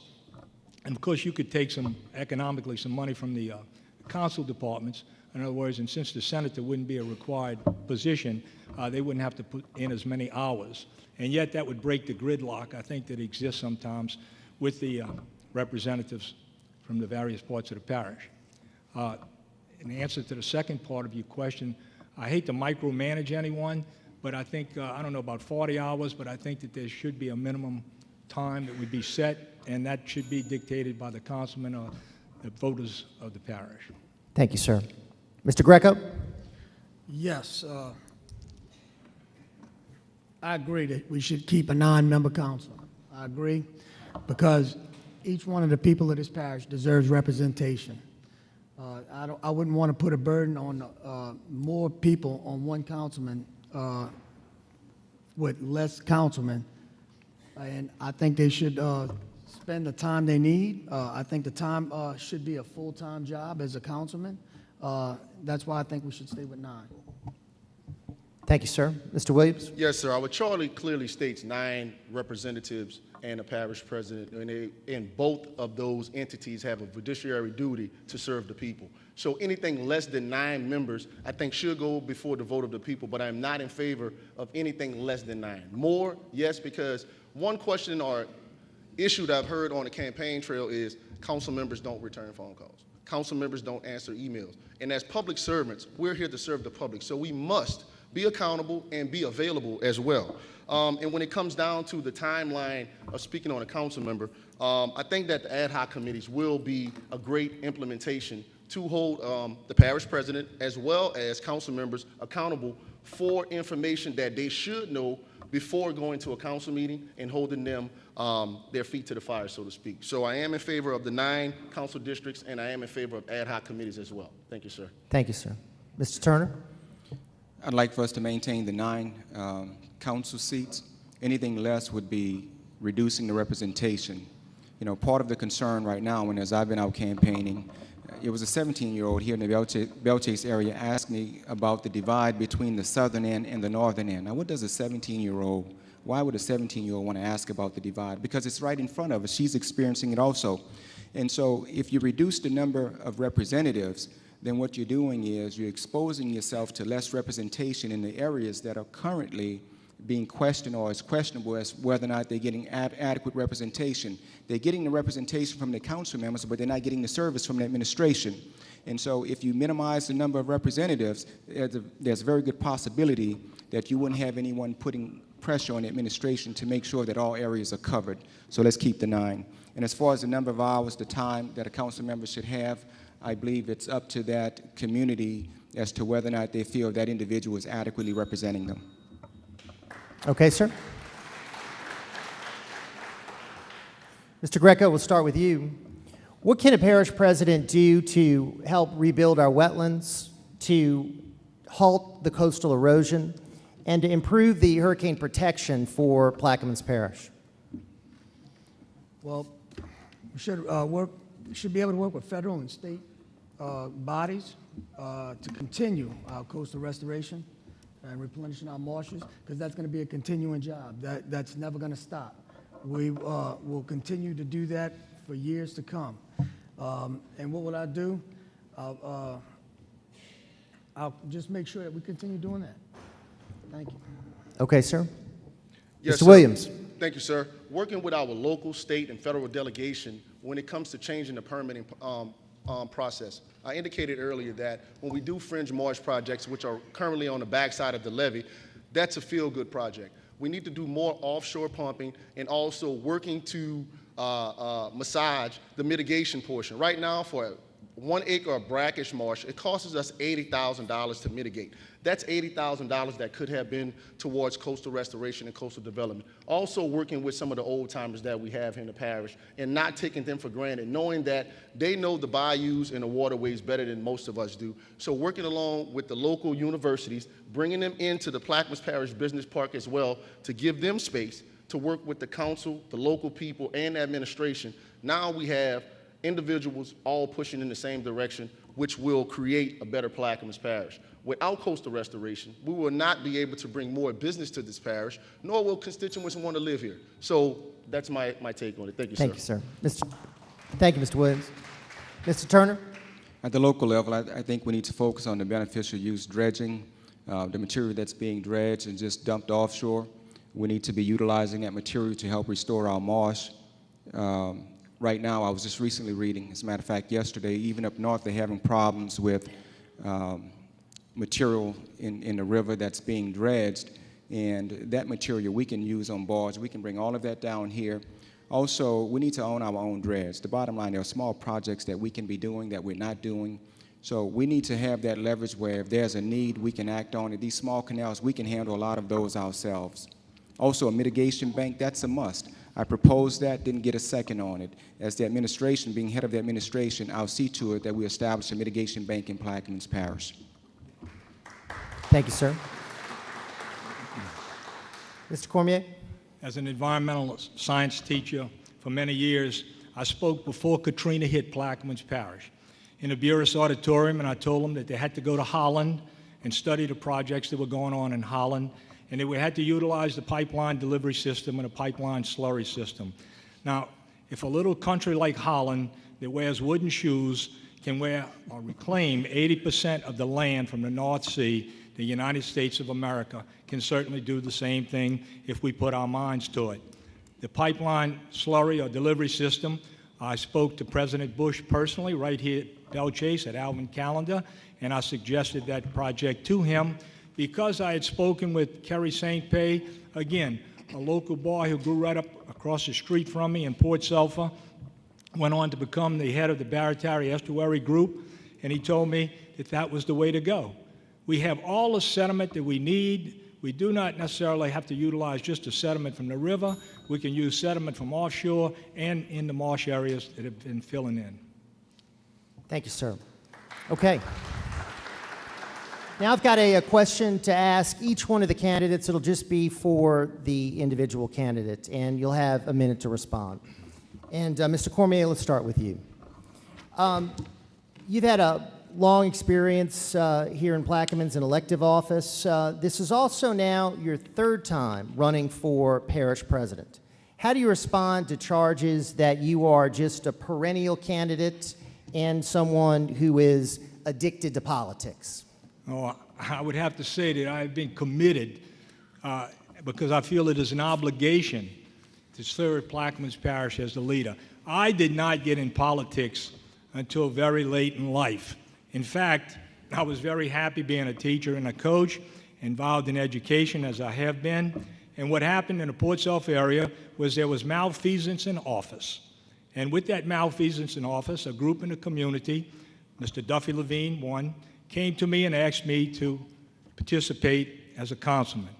And I respected Mr. Levine and the people that came to me, and so I felt like it was my responsibility and my duty, obligated to Plaquemines Parish, because, like I said, I'm a product of Plaquemines and I'm proud of it. Thank you, sir. Mr. Greco, you proudly tout that you're not a politician, that you're a businessman. You cite your military service, of course, admirable. But some would say you don't have enough experience in the political realm. We've seen many, quote, business people get elected and run into lots of trouble in political office. How can you assure the voters that that would not happen to you? Well, it's clear I don't have political experience. It's clear. But what I do, I run my business from the head CEO all the way to the guy in the field. Done it all. Done everything in between. Negotiated multi-million-dollar contracts. I'm one that I can negotiate with anything that needs to be done. I can speak to the people that we need to talk to.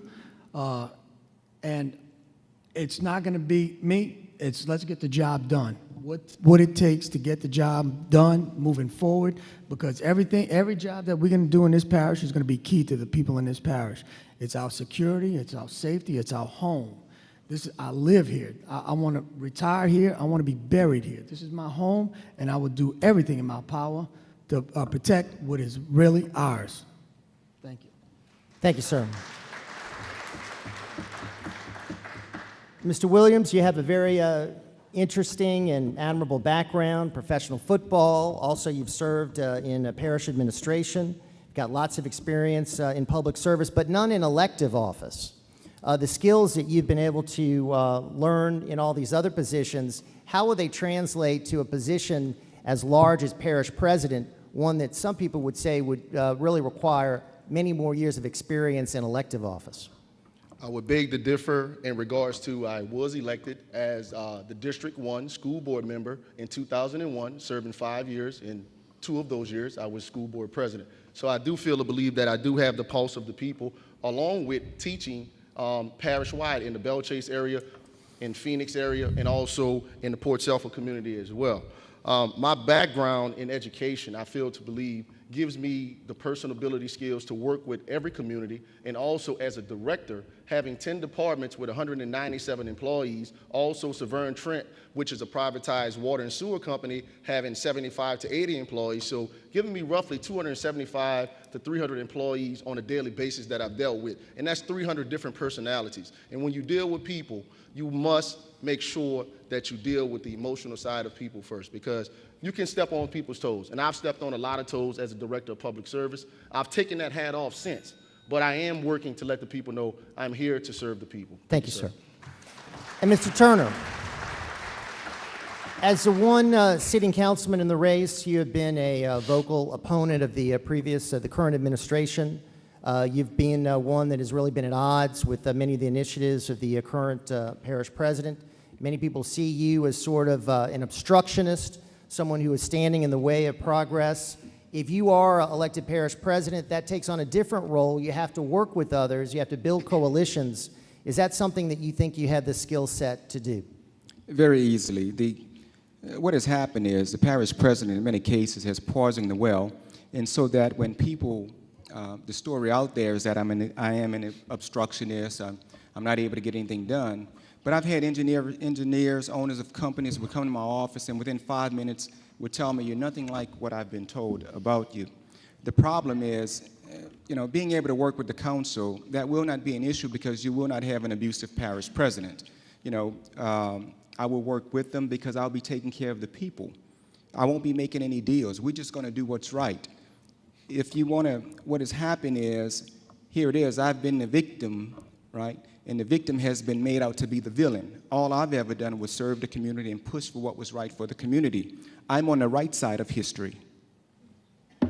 All right, sir. Mr. Greco, what can you do, if anything, as parish president to help the people of Plaquemines deal with the rising cost of homeowners insurance? Many people having a hard time making ends meet, finding it a very difficult expense to deal with. Can a parish president do anything to help create a more affordable insurance climate here in the parish? That's a serious question. Do I know firsthand if the parish can do anything about it? I know we can. The only thing I know we can do is build these levees, get the local people to do it. Let's build these levees to get to where we can get our insurance reduced, to where it can be affordable for the people. I don't think it's the people's fault that we're in this situation. We have been for years. All companies been cutting through our marshes. Marshes been dissipating, and then we had the Corps of Engineers where they would dump sediment. They dredge the river every year, dump valuable sediment off the continental shelf. But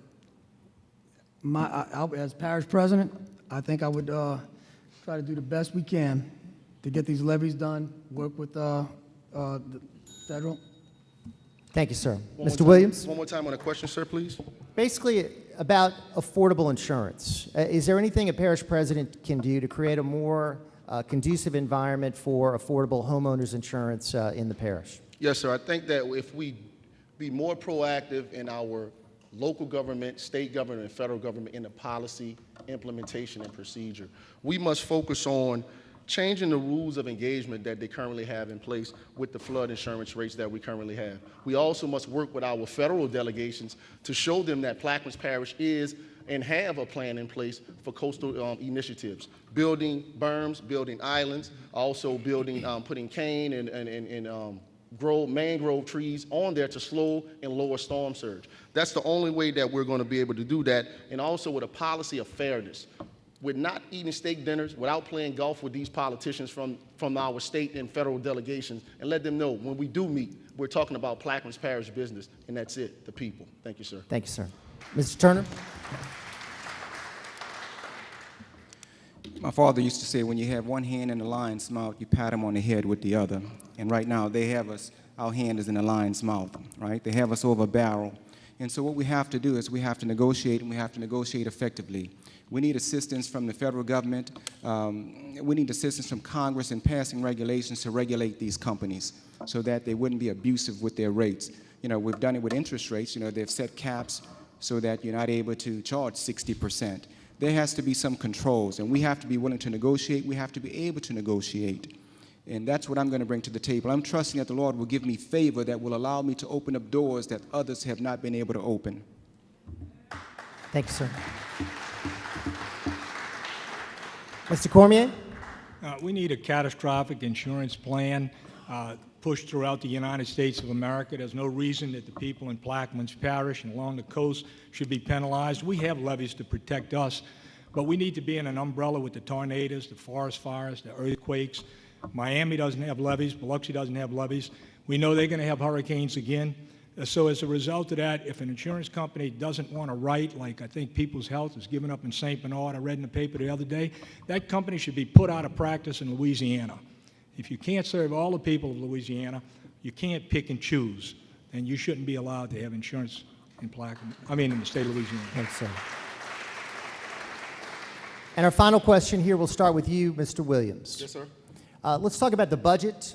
Are there areas in the budget which you think need to be cut? Are there areas in the budget which you think need additional spending? And if you do propose additional dollars being allocated, where's that money going to come from?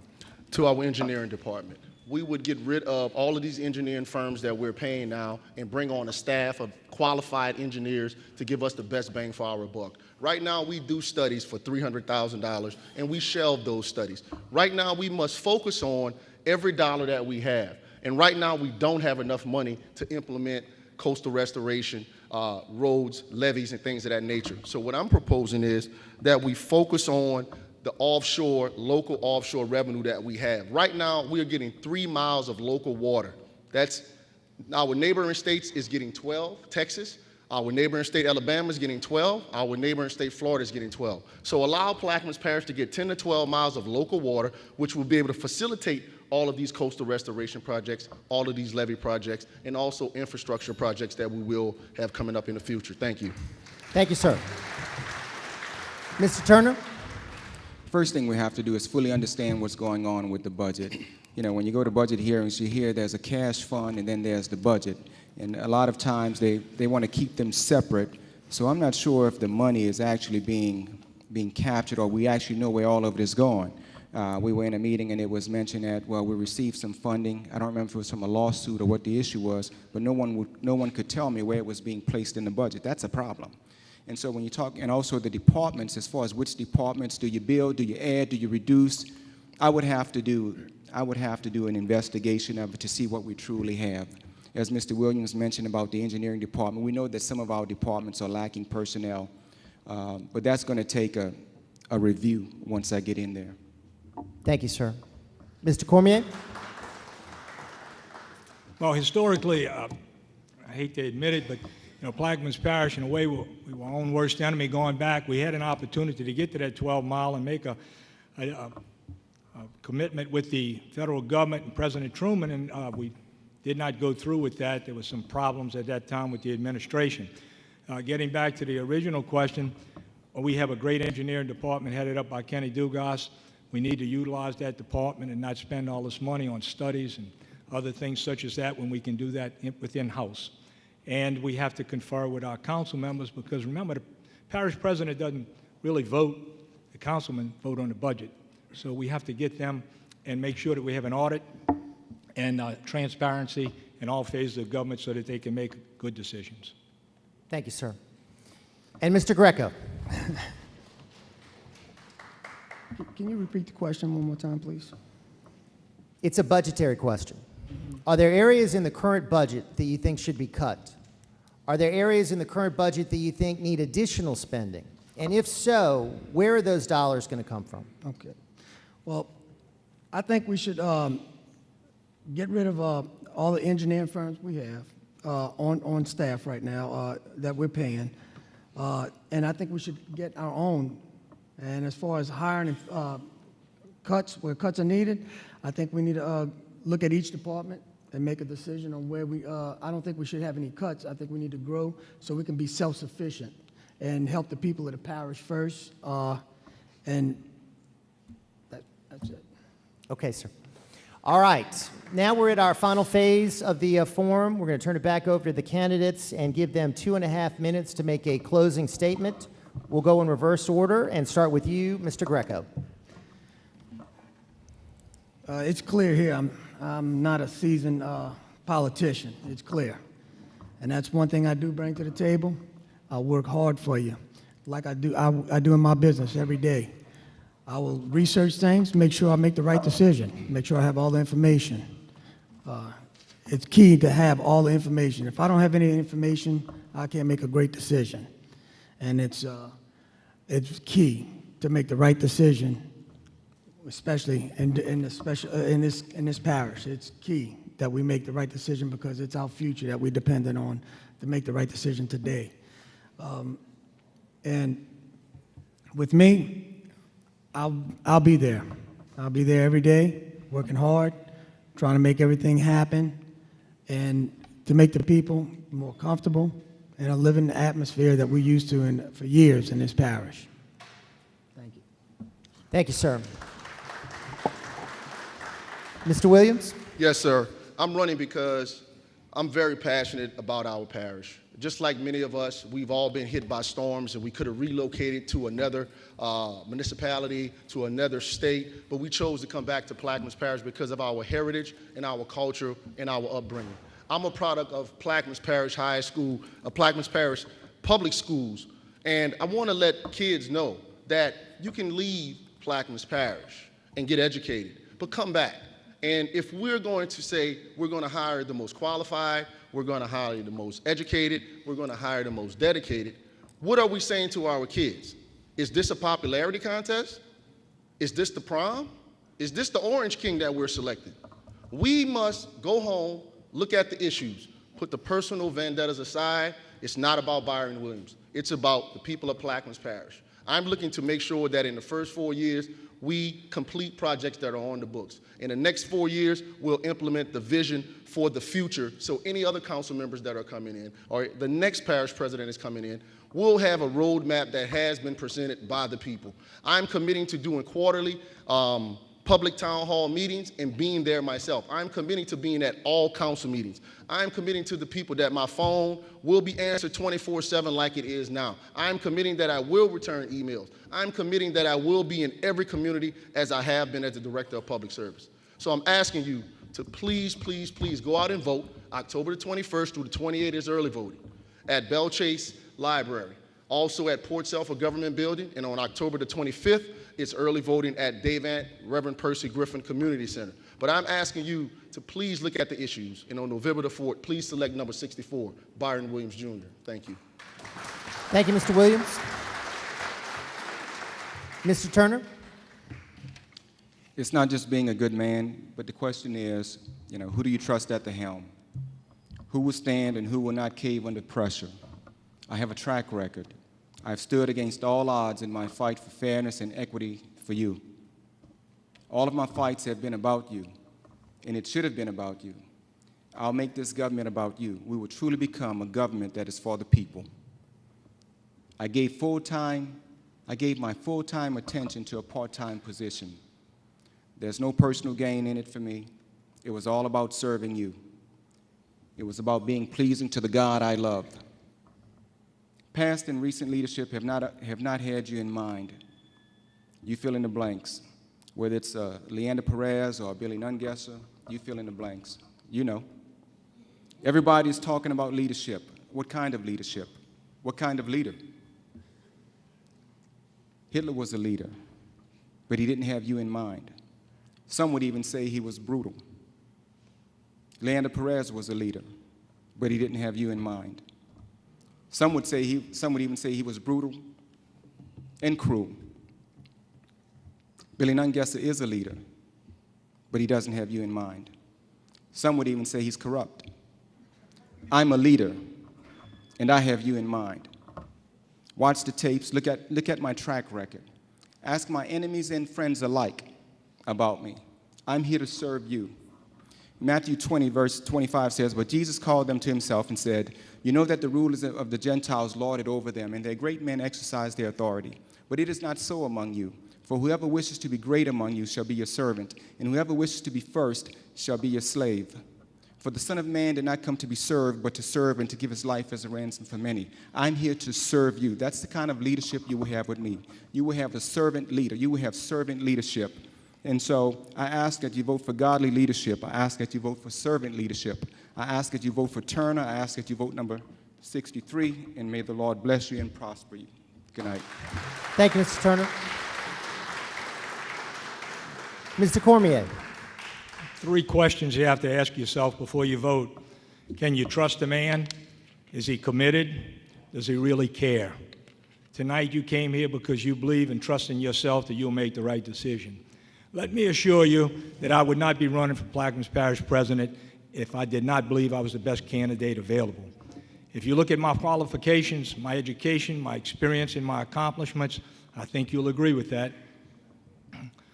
We face many challenges in the future, and education is something that we need to be able to address those challenges. Now, we tell our kids, go and get an education. Then we tell them get a degree of some type. And then we turn around and we vote for somebody that doesn't have the educational tools to provide the necessary leadership. It's not fair to them, and it's certainly not fair to you. The question was asked to me tonight about, why am I running? I have to tell you, don't let the smile fool you. Anybody that really knows me knows I'm a tenacious competitor, and I don't like to lose. Now, having said that, you might ask, where did you develop that philosophy or that attitude, that confidence in yourself? And I have to pay tribute to my parents. From the time I was a kid, my parents told me, take pride in your name, and of course, no one is better than you, and you're not any better than anyone else. So I want to take that attitude that nobody is better than Plaquemines Parish as your leader. God bless you, and God bless the USA.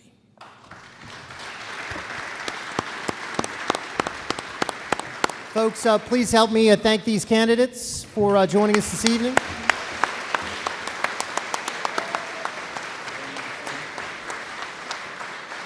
Please